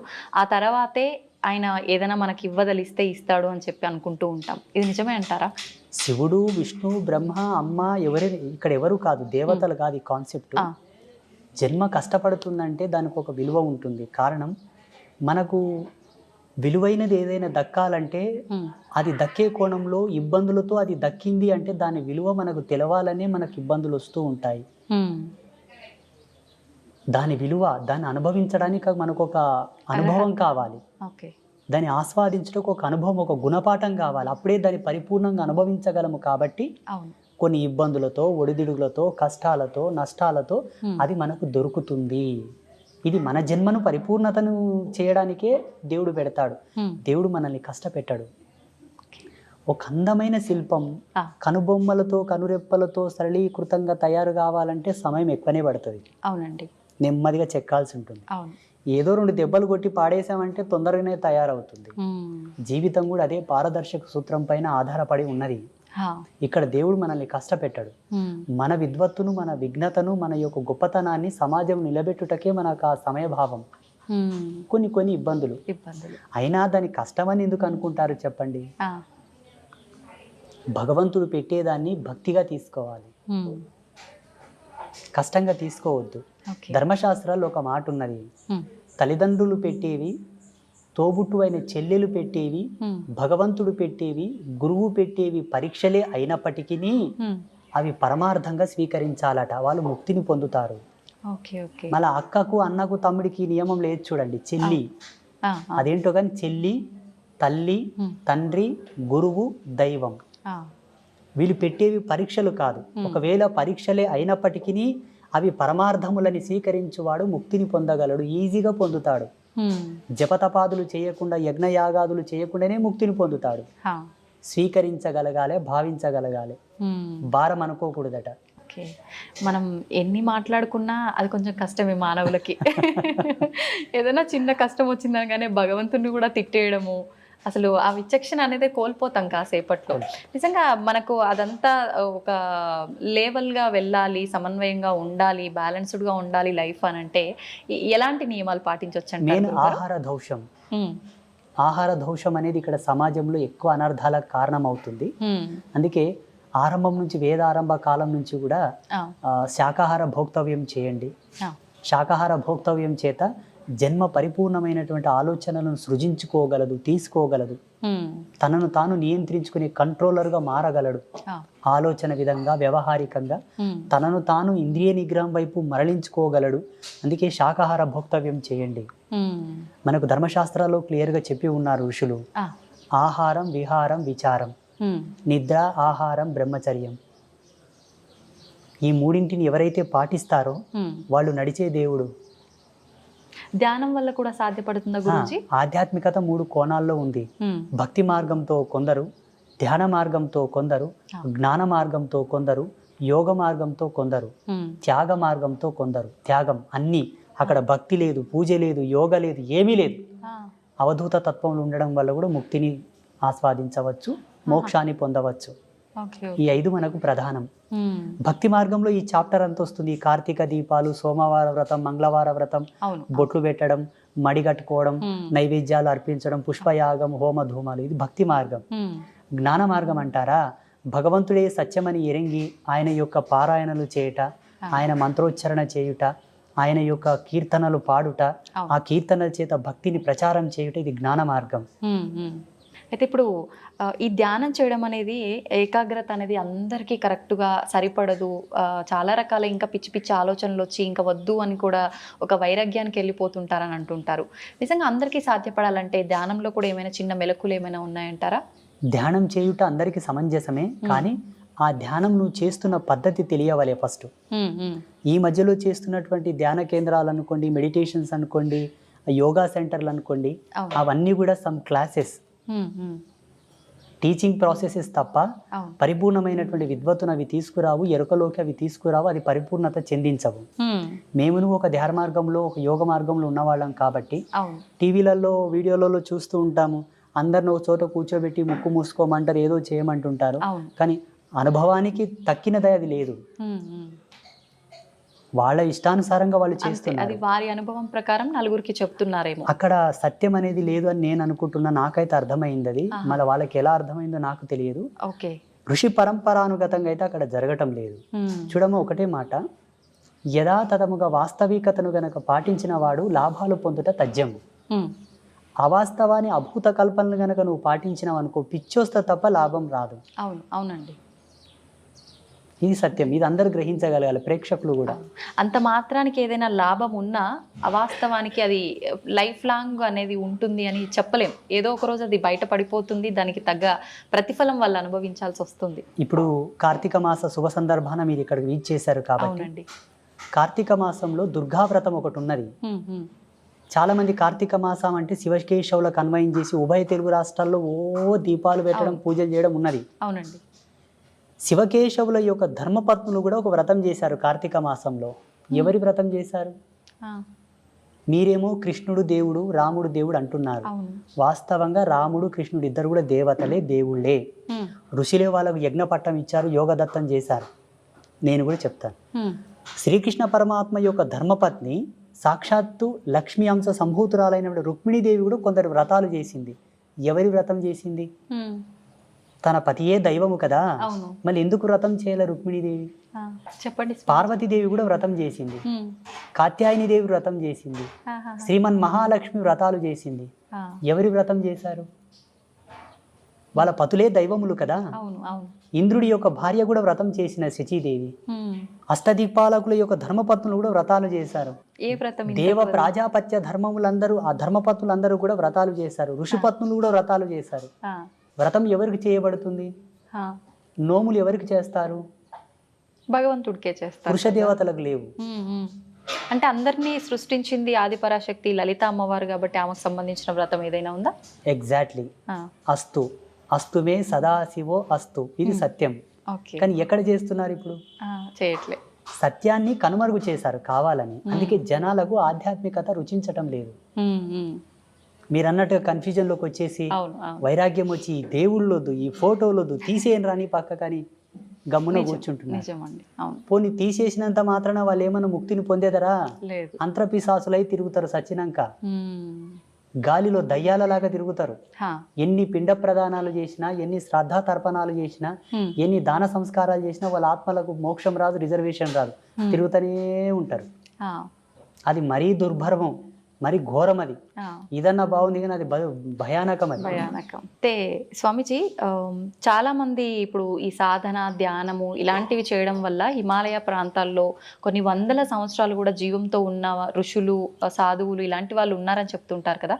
నిజంగా అంత సాధ్యపడుతుందంటారా వీటి వల్ల? 100%. రేపు జనవరి నెల చివరిలో కుంభమేళ స్టార్ట్ అవుతుంది. మీరు దయచేసి మీ ఐ డ్రీమ్ మీడియా వాళ్ళు వెళ్ళండి, లేదంటే నాకు అక్కడ కలవండి, నేను కలుస్తాను. మీకు ఎంత మందిని కావాలో అంత మందిని పరిచయం చేస్తా, వాళ్ళతో రిక్వెస్ట్ చేస్తాను, మీతో మాట్లాడిస్తాను, ఎన్నేళ్ళు బతికినావు చెప్పప్ప అని చెప్తా. ఇప్పుడు మాలాంటి వాళ్ళు చెప్తే కొంతమంది కామెంట్లు పెడుతున్నారు, పిచ్చోడు వీడు ఎట్లా బతుకుతారో నాయన, ఇది సైన్స్కే విరోధం కదా అంటున్నారు. నీ సైన్స్ కంతు చిక్కని మిస్టీరియస్ చాలా ఉన్నాయి. గీజా పిరమిడ్ మీద ఇంతవరకు ఏ సైంటిస్టు రీసెర్చ్ చేయలేదు. ఔరంగాబాద్లో ఉన్న కైలాస టెంపుల్ మీద ఏ సైంటిస్టు రీసెర్చ్ చేసి రికార్డు ఇవ్వలేదు. వీటి గురించి మీకెందుకయ్యా? మీకేమైనా ఆధ్యాత్మికంగా పట్టున్నదా? సాధన మర్మములు తెలుసా మీకు? యోగ మూలాలు తెలుసా మీకు? ఒక తాబేలు నీళ్ళల్లో, తాబేలు కానీ చేప కానీ నీళ్ళల్లో గంటల కొద్దీ ఉండగలదు. నువ్వు ఉండగలవా? లేదు.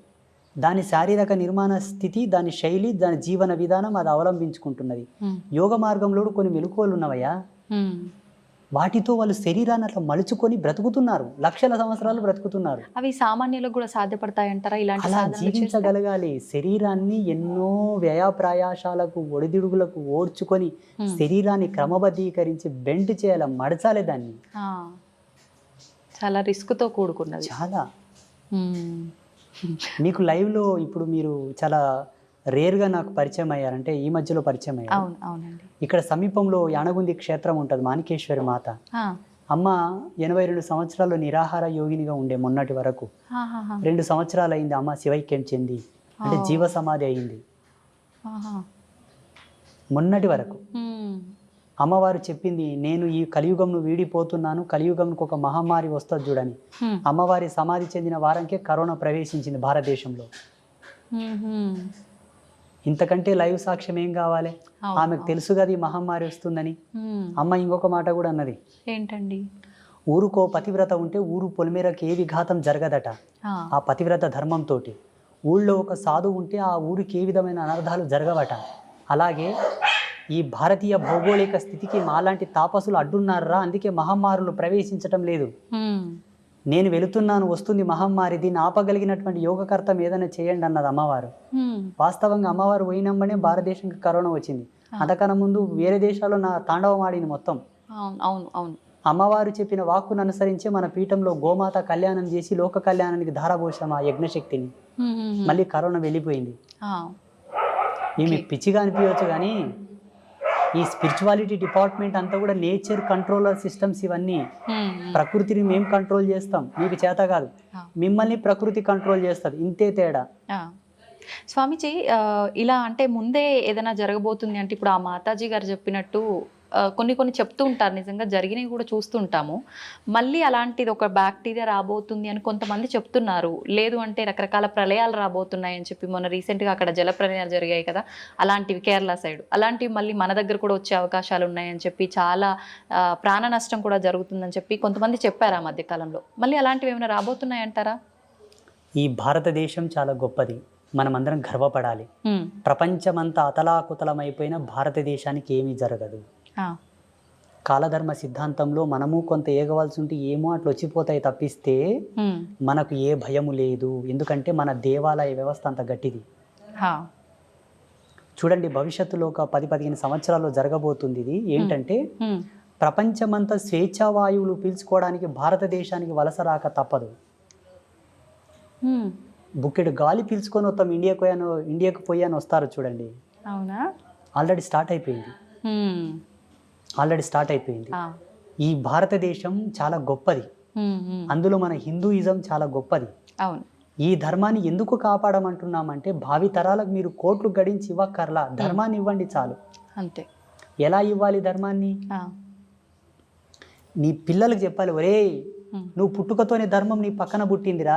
కారణం నువ్వు పుట్టుకతోనే పురుడు చేసినాం. పురుడు ఎక్కడి నుంచి వచ్చింది? సనాతన ధర్మం నుంచి వచ్చింది. అవును. నీకు నామకరణం చేసినాం, నీ పుట్టుకతోనే ధర్మం నీ తోబుట్టు అయిందిరా. హ్మ్. ధర్మం నీ చెల్లెలు లాంటిది, అక్క లాంటిది, అన్న లాంటిది, తమ్ముడు లాంటిది. ఆ. వాళ్ళకి ఏమైనా జరుగుతూ ఉంటే చూస్తూ ఊరుకుంటావా మూర్ఖుడా?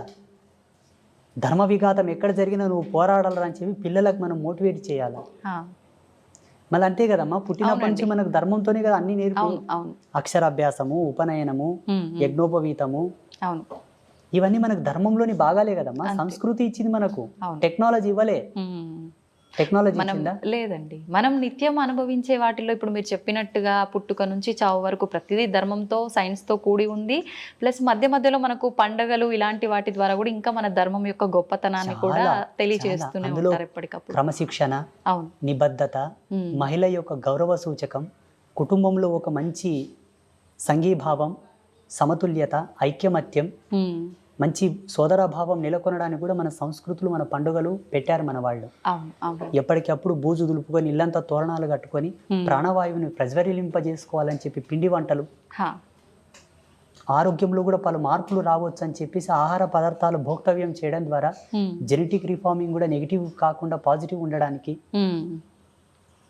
ప్రతిదీ ప్రతిదీ ప్రతిదీ పరమార్థం, ప్రతిదీ అద్భుతం, ప్రతిదీ ఒక అమోఘం మన దాంట్లో. ఏది కూడా వేస్టేజ్ లేదు మన సనాతన ధర్మంలో. అవును అవును. మేధావులేమో ఇదంతా మూఢనమ్మకం అంటారు, పిచ్చి. హ్మ్.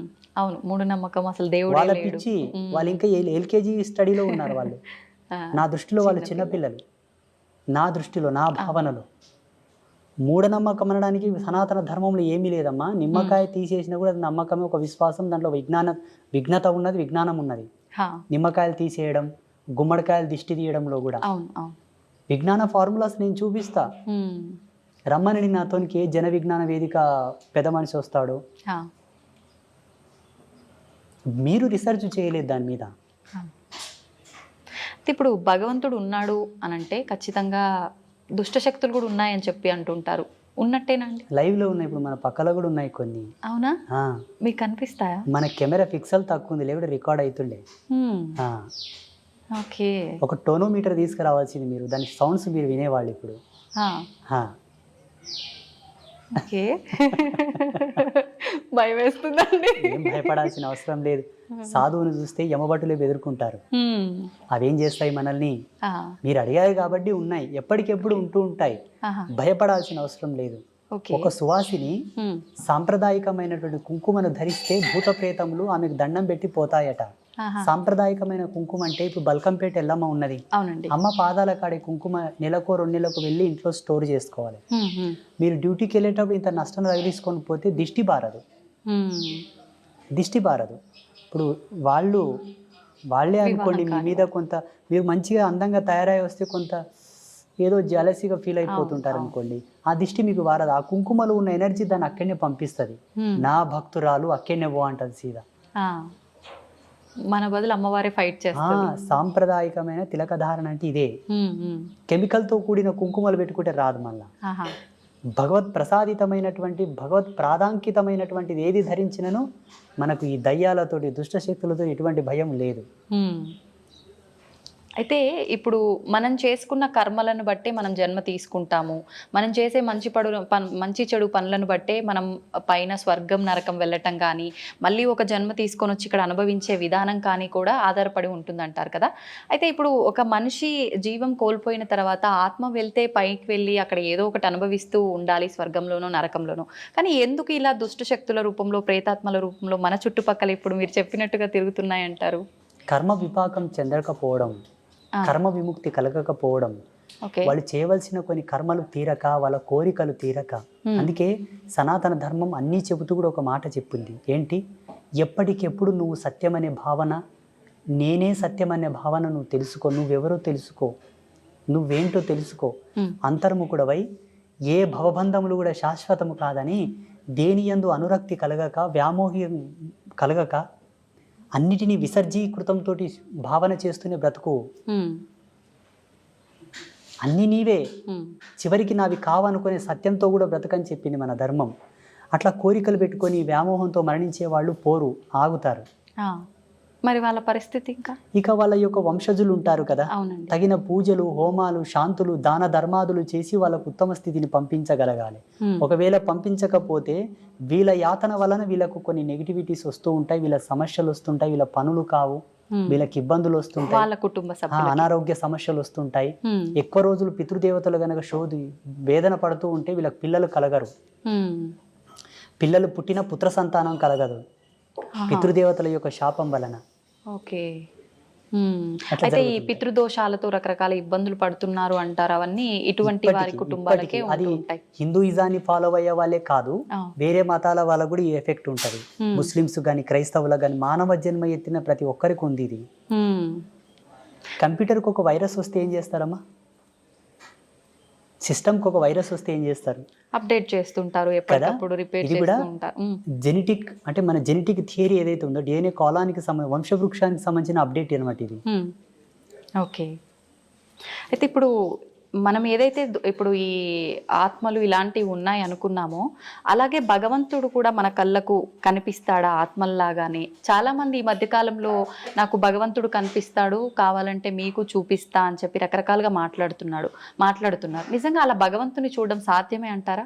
భగవంతుని 3 పద్ధతులతో చూడవచ్చు. జ్ఞాన రూపకంగా చూడవచ్చు, భావ రూపకంగా చూడవచ్చు. దానికి రూపం లేదు. అలా ఫీల్ అవ్వచ్చు, కనిపిస్తున్నాడు, మనం ఫీల్ అవ్వచ్చు. That's own experience. భగవంతుని భౌతికంగా జడముగా చూడాలనుకుంటే దానికి ఒక మార్గం ఉంటుంది. ఏంటండి? ఇప్పుడు మన చుట్టూ మెనీ మోర్ ఆఫ్ బ్యాక్టీరియాస్ ఉంటాయి మన చుట్టూరుతా, దాన్ని సూక్ష్మదర్శినితోనూ చూడవచ్చును. భగవంతుని ఇట్లా సశరీరంతో చూడవచ్చు అంటే ఒకే ఒక మార్గం ఉన్నది, యోగ మార్గం. యోగాతో చూడవచ్చు. ఓకే. అంటే ఎంతకాలం అది చేయాల్సి ఉంటుంది? సాధకుడి యొక్క సత్యశీలత పైన ఆధారపడి ఉంటుంది. అంటే ఎంత నిష్టగా ఆయన యొక్క ఫోకస్, ఆయన యొక్క ఏకాగ్రత, ఆయన లక్ష్యం, ఆయన యొక్క నిగ్రహ శక్తి పైన హ్మ్. కొందరికి తొందరగా అవుతుంది, హ్మ్. కొందరికి ఈ జన్మల కాకపోతే మరు జన్మ తీసుకోవాల్సి వస్తుంది, ఆ. కొందరికి జన్మాంతంలో కూడా భగవత్ సాక్షాత్కారం కలిగి కూడా విముక్తి పొందిన వాళ్ళు ఉంటారు. హ్మ్. అయితే ఒక మానవుడు భూమి మీదకి వచ్చిన తర్వాత ఒక జన్మ తీసుకొని అసలు నా పుట్టుకకు అర్థం ఏంటి, నేను ఏం చేయడానికి వచ్చాను అనేది ప్రతి ఒక్కరు కూడా మర్చిపోయి ఇందాక మీరు చెప్పినట్టుగా కోరికలు, రకరకాల అంటే వ్యామోహాలు, బంధాలు, బంధుత్వాలు వీటిపైన కొట్టుమిట్టాడుతూ ఉంటారు. పుట్టుక మరణం శాశ్వతం, వెళ్ళాల్సిందే, మోక్షం పొందడం కోసం మనం అవన్నీ కర్మలు క్లియర్ చేసుకొని భగవంతుల్లో ఐక్యం అవడానికి ఇవన్నీ అని చెప్పి మీలాంటి వాళ్ళు చెప్తూ ఉంటారు. మరి ఈ వీటిల్లో కొట్టుమిట్టాడుతూ ఉండే ఈ ప్రాసెస్లోనే పుడుతుంటాం, పోతుంటాం, ఎప్పుడు మోక్షాన్ని పొందుతామంటారు అసలు? మోక్షం అనేది రెండు ప్రాతిపదికలపైన ఆధారపడి ఉంటుంది. హ్మ్. మోహాన్ని క్షయించుటే మోక్షం, మోహక్షయ ఇది మోక్ష అన్నారు పెద్దలు. హ్మ్. అంటే ఈశ్వరుడి యందు కూడా మోహాన్ని వదిలిపెట్టాలి, భగవంతుని యందు కూడా మోహం వదిలాలి, ఆ. అది మోక్ష స్థితి. శివుడి యందు కూడా మోక్షం వదిలిపెట్టాలి తల్లి. హ్మ్. ఆ శివుడు ఉన్నాడు అన్న మోహాన్ని, మోక్షాన్ని వదలాలి, అదే మోక్ష స్థితి. హ్మ్. హ్మ్. హ్మ్. నారాయణుడు ఉన్నాడు, నా నారాయణుడు అన్న స్థితి కూడా వదిలిపెట్టాలి, హ్మ్. అదే మోక్షం. ఇక ముక్తి అంటారా, ఆ. అది సంసార సారథ్యంలోనే సాధ్యం తప్పిస్తే సన్యాసులకు ముక్తి లేదు. హ్మ్. ఒకవేళ సన్యాస పరంపరలో యతి ధర్మంలో ముక్తిని పొందాలనుకుంటే ఆయన చాలా కష్టపడాల్సి ఉంటుంది, సాధనత్రయంతో, ఆహా. మెడిటేషన్తో చాలా కఠోరంగా తపస్సు చేయాల్సి ఉంటుంది. ఆ. మీకేమో ఈజీ వేలో వస్తుంది, మాకేమో చాలా కష్టంగా వస్తుంది. హ్మ్.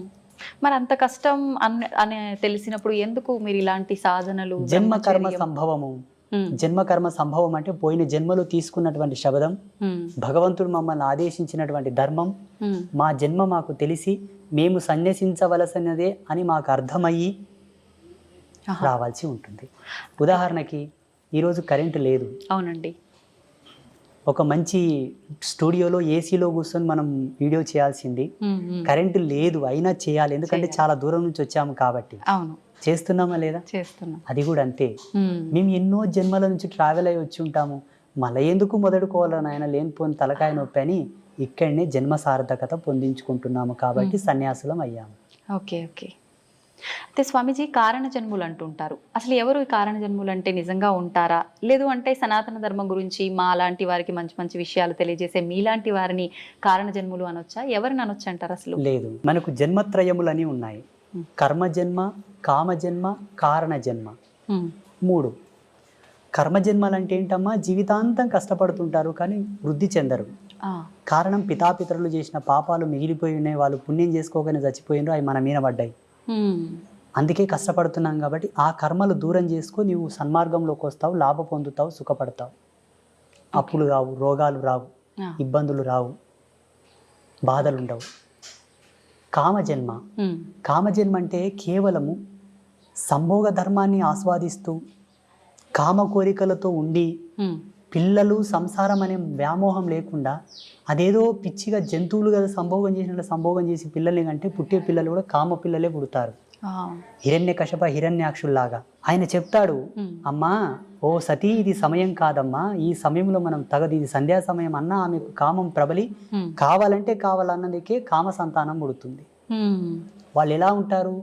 కామ సంతానం అంటే తల్లికి చెల్లికి భేదం తెలియక ఆడవాళ్ళ చేతుల్లో ప్రాణం పోయేటటువంటి పిల్లలు పుడతారు.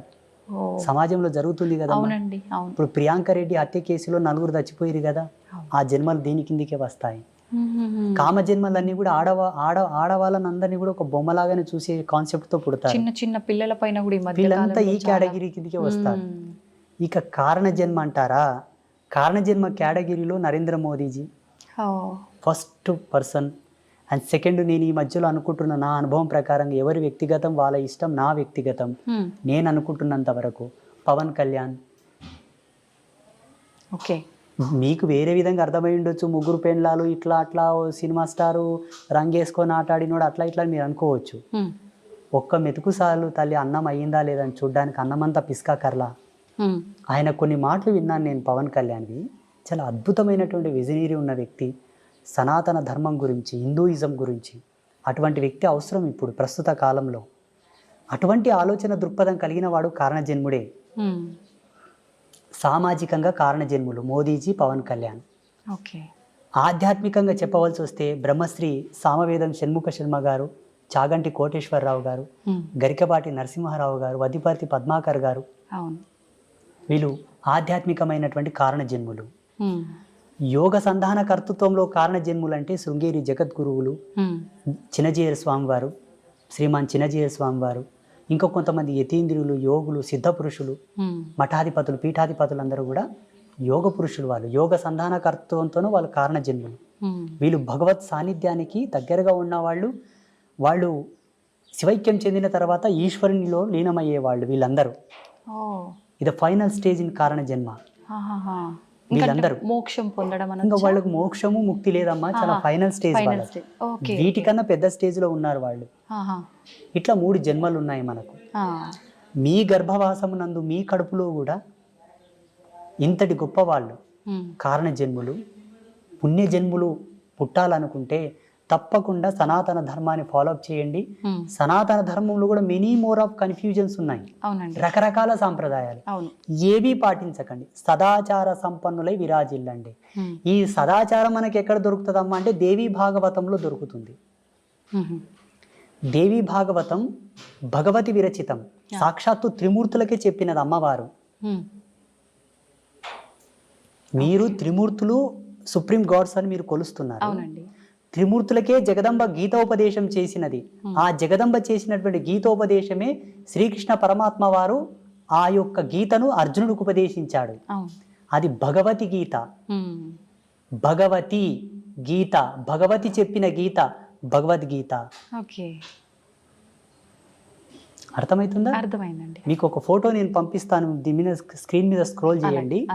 కృష్ణ పరమాత్మ జగదంబను చూపుతూ అర్జునునికి గీతోపదేశం చేస్తాడు. ఆ ఫోటో బయటికి రిలీజ్ చేయరు చాలా మంది, ఎందుకంటే పక్షపాతం. అక్కడ స్త్రీమూర్తి హైలైట్ అవుతుంది కదా. వద్దు, మాకు అది వద్దు.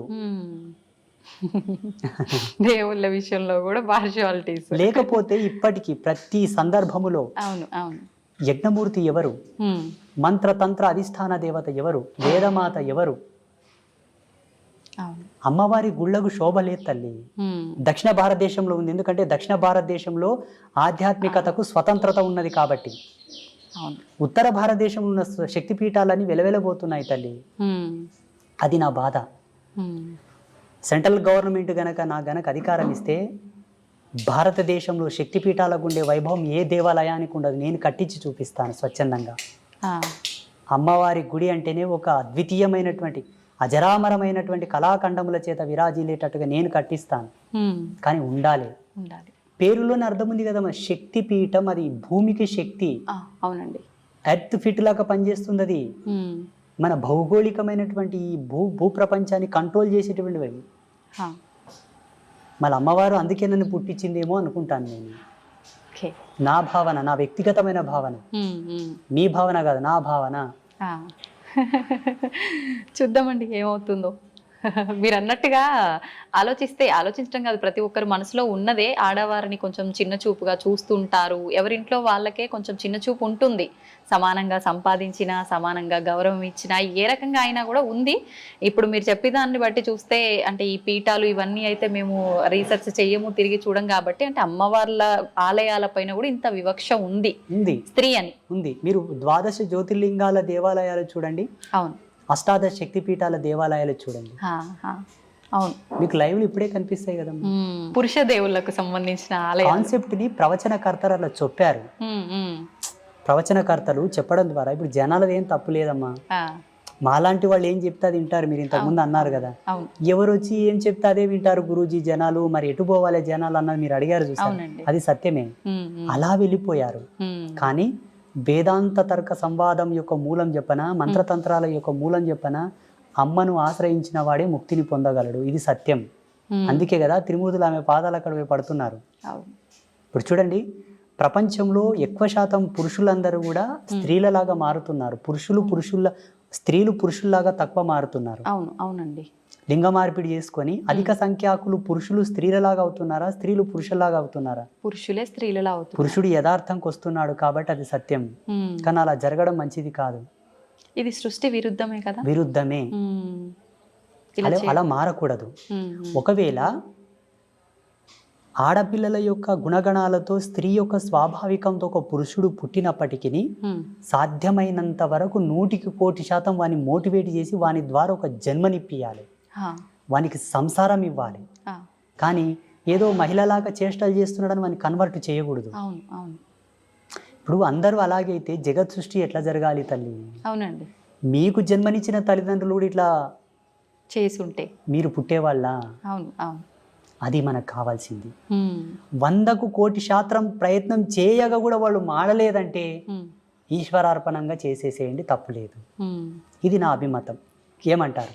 కరెక్టే అండి. వాస్తవమా కాదా? వాస్తవమే. అది ఎంతసేపు బ్రతికినా మీరు యాంకరింగ్ ధర్మంలో, ఎలక్ట్రానిక్ మీడియా ధర్మంలో వాళ్ళు, సన్యాస ధర్మంలో నేను, సమాజం అంతా కూడా భావి తరాలను దృష్టిలో పెట్టుకొని బ్రతకండి. ఈనాడు మనం చేసింది రేపటి తరాలకు అది ఆచారం అవుతుంది. మా పెద్దలు చేసిండ్రా మేము తీసేయం దీనిని అంటారు డైరెక్ట్. చేసేటప్పుడే ఆచితూచి చేయండి అంతే. ఇంకోటి, మన మీడియా ద్వారా అందరికి నేను ఒక రిక్వెస్ట్, చెప్పండి. ప్రకృతిని కాపాడండి ప్లీజ్. నిజంగా ఇది అందరికీ చాలా ముఖ్యం. ప్రకృతిని కాపాడండి. ప్రకృతిని కాపాడడంలో ఒక మంచి టిప్ చెప్తాను మీకు. మీ పిల్లల పుట్టినరోజులున్నా, మీ పుట్టినరోజులున్నా, మీ పెద్దల యొక్క తద్దినాలున్నా, దినకర్మలున్నా, ఏదన్నా ఫ్రీ ప్లేస్ ఉంటే అది రోడ్డు పక్కన అక్కడిక్కడ కాకుండా ప్రతి ఒక్కరు ఒక 10 చెట్లను నాటండి. అవును. అవసరం ఉంటే తప్ప చెట్లు కొట్టొద్దు. అవసరం ఉంటే తప్ప కొండలు, గుట్టలు, పర్వతాల జోలికి వెళ్ళవద్దు. అవసరం ఉంటే తప్ప ఆనకట్టలు కట్టవద్దు. ఎక్కడికక్కడ నీళ్ళని ఫ్లో చేసి పెట్టకండి. విదేశాలలో ఉన్న ఆనకట్టలను కూల్చివేస్తున్నారు ఇప్పుడు. అవునండి. చెరువులను పూడ్చకండి, నదులని ఇబ్బంది పెట్టకండి, కలుషితం చేయకండి. నేచర్ మనకు సహజ సిద్ధంగా ఇచ్చినటువంటి అమృత తుల్యముడి వల్ల మనం పాడు చేసుకుంటే భావి తరాల్లో బ్రతకలేము. ఆల్రెడీ ఇప్పటికే చాలా పొల్యూషన్ అయిపోయింది, ప్రకృతి చాలా పాడైపోయింది, దానివల్ల రకరకాల అనారోగ్య పరిస్థితులు కూడా ఏర్పడ్డాయి. ఒక దౌర్భాగ్యం చెప్పనా? నదులను దేవతలుగా పూజించే మన దేశంలో నదులన్నీ కలుషితమయ్యాయి. నది యొక్క విలువ తెలియని దేశంలో అయితే ప్యూర్ ఉన్నాయి, మళ్ళీ ఆ నీళ్లు తాగడానికి కూడా పనికిరావు. ఇది దౌర్భాగ్యం భారతదేశంలో. ఇలా కావడానికి కారణం ఏంటో తెలుసా? సనాతన ధర్మం ఇంకా కూడా స్వతంత్రతను పుంజుకోలేదు అనుకుంటాను నేను. సనాతన ధర్మానికి స్వేచ్ఛ లేదని అనుకుంటాను నేను. ఉండగలిగితే ఈ నదులెందుకు ఇట్లా కలుషితం అవుతాయి, ఆ దేవాలయాల మీద ఎందుకు దాడి జరుగుతుంది? అవునండి. జగదంబ నాకు ఒక అవకాశం ఏమని చెప్పండి, అమ్మవారిని. తప్పకుండా అండి, కోరుకుందాం అందరం. మీరు కోరండి, నేను అడిగితే ఇవ్వట్లేదు. అవునా? మీ అంతటి సాధువులు అడిగితేనే ఇవ్వలేదు, నేను అడిగితే ఇస్తుందంటారా? నీకెందుకురా వెళ్ళా, నువ్వు ఊక నాతో జపం చేసుకొని కూసరా అంటది అమ్మ. అవునా? బహుశా మీలాంటి వాళ్ళు అడిగితే ఇవ్వచ్చేమో. నాకు గనక అమ్మవారు అవకాశం ఇస్తే నేను ఏం చేస్తానో తెలియనా? చెప్పండి. గోవుని జాతీయ జంతువుగా ప్రకటిస్తాను. సెకండ్, ఈ భారతదేశంలో ఉండేటటువంటి సహజ వనరులు, జీవనదులు, పర్వతాలు, అరణ్యములనన్నిటినీ కూడా ధర్మమూర్తుల యొక్క ఆధీనంలో ఉండేటట్టుగా రాస్తాను. ఎందుకంటే ధర్మమూర్తులకంతా దూరదృష్టి కలిగి ఉంటుంది. నదుల్లో కలుషితాలు కలవనివ్వరు, చెట్లని కొండల్ని కొట్టనివ్వరు, ఆపుతారు. ఎందుకంటే పర్వతాలను పూజిస్తాం మనం, చెట్లను పూజిస్తాం మనం, నదులను పూజిస్తాం కాబట్టి వాటి జోలికి వీళ్ళు వెళ్ళనియరు. ప్రసిద్ధ పీఠాలు ఉన్నాయి, శృంగేరి జగద్గురువులు ఉన్నారు, పెద్ద పెద్ద పీఠాధిపతులు ఉన్నారు. ఆ ప్రదేశం అంతా కూడా వీరి ఆధీనం ఉంచేటట్టుగా నేను చట్టం తీసుకొస్తుంటే, దీన్ని అంతా నువ్వు కంట్రోల్ చేయాలని చెప్తుంటే. ఇప్పుడు మీరు చేసే ఈ సాధనలు వీటన్నిటి వల్ల ఈ మార్పులు సాధ్యం కావంటారా? ఖచ్చితంగా చట్టం చేతిలో ఉండాలంటారా? 100% సాధ్యం అవుతుంది. కాకపోతే సామాజికమైన మర్యాదలు కొన్ని ఉన్నాయి కాబట్టి. వెనకతలకు ఒక స్వామీజీ, నాలాంటి స్వామీజీ ఒక యజ్ఞం చేసి యజ్ఞశక్తిని ధారపోసాడు, లోక వినాశనం అవుగాక అని. అందులో వాళ్ళ శిష్యులు కూడా ఉన్నారు, వాళ్ళు కూడా పోయారు. అంత జ్ఞానం తెలిసిన ఆయన కూడా అక్కడ తప్పు. ఈ తపస్సులు, మంత్రబలము, మంత్ర ప్రయోగములు కూడా కొన్ని ధర్మాలతో చేయబడతాది కాబట్టి ఎలా చేద్దామన్నా అందులో అందరూ ఉంటారు. అది కదా వచ్చింది ముప్పు. ముందు వెనక ఆలోచించాల్సి అది అశ్వత్థామ కదా బ్రహ్మాస్త్రాన్ని ప్రయోగించాడు కానీ వెనక్కి తీసుకోవడం తెలియదు ఆయన. అట్లా ఎన్నో మూలాలు బతికే ఉన్నాడంటారు, ఇది నిజమేనా అండి? మీరు ఒకవేళ హిమాలయస్లో ఒక సిటీ ఉంది, ఒక ప్లేస్ ఉంది, అక్కడికి వెళ్తే ఆయనతో మీరు ఫోటో కూడా దిగవచ్చు, సెల్ఫీ. నిజమా? -60 degrees సెల్సియస్లో చలి ఉంటుంది అక్కడ, -60. ఓకే. మరి ఒకవేళ వెళ్తామంటే కెమెరామ్యాన్ మీరు వెళ్ళండి. అది ఎలా సాధ్యపడుతుంది అంటారు? గడ్డగట్టి పోము అక్కడే అడుగు పెట్టిన దగ్గరే. లేరు అనడానికి అవకాశం లేదు. సప్త ఋషులు ఉన్నారు, ఆహా. యోగ పురుషులు, సిద్ధ పురుషులు, మహావతార్ బాబాజీ కూడా ఉన్నారు ఇప్పటికీ. ఓకే. చాలా మంది యతీంద్రియులు, సిద్ధ పురుషులు ఉన్నారు. ఓకే. లేరు అని మీరు కొట్టిపాడేయకూడదు. ఎందుకంటే మీకు అనుభవం లేదు, మీరు చూడలేదు. మేము చూసాము కాబట్టి ఉన్నారని చెప్తున్నాము. వాళ్ళని ఇక్కడికి తీసుకొస్తామంటే తీసుకొస్తాము. ఈ యొక్క తపోజ్వాలకు తట్టుకొని ఉండే శక్తి ఈ మానవాళికి లేదు. పిట్టలు రాలిపోయినట్టు రాలిపోతుంటారు వాళ్ళు వస్తూ ఉంటే. అది సత్యం. అంతటి ఎనర్జీ ఉంటుంది వాళ్ళు, స్పిరిచువల్ ఎనర్జీ. సంతోషం అండి, చాలా మంచి మంచి విషయాలు అయితే మా అందరికీ తెలియజేశారు. మరొక మంచి ఎపిసోడ్లో ఇంకా కొన్ని విషయాలు మీతో మాట్లాడాలని ఆశిస్తున్నాను. ధన్యవాదాలండి. ఐ డ్రీమ్ మీడియా ప్రేక్షకులకు అందరికీ ఒక సన్యాసిగా, ఒక బ్రహ్మచారిగా మా యొక్క ఆశీస్సులు. ధర్మం పట్ల నిలబడండి, ధర్మాన్ని కాపాడండి. ధర్మం తల్లి వంటిది. మన తల్లి మనకెంతో ముఖ్యమో ధర్మం అంతే ముఖ్యం. ధర్మం అంటే హిందూయిజం కాదండి, ప్రకృతి. ప్రకృతి మానవాళికి ఉపయుక్తమైనటువంటి ఆచారం, రూల్స్, వీటన్నిటిని కాపాడితే భావితరాలకు మనం ఇచ్చిన వాళ్ళం అవుతాం. దయచేసి మా మొరను ఆలకించండి. లోకా సమస్త సుఖినో భవంతు. శుభం భవతు.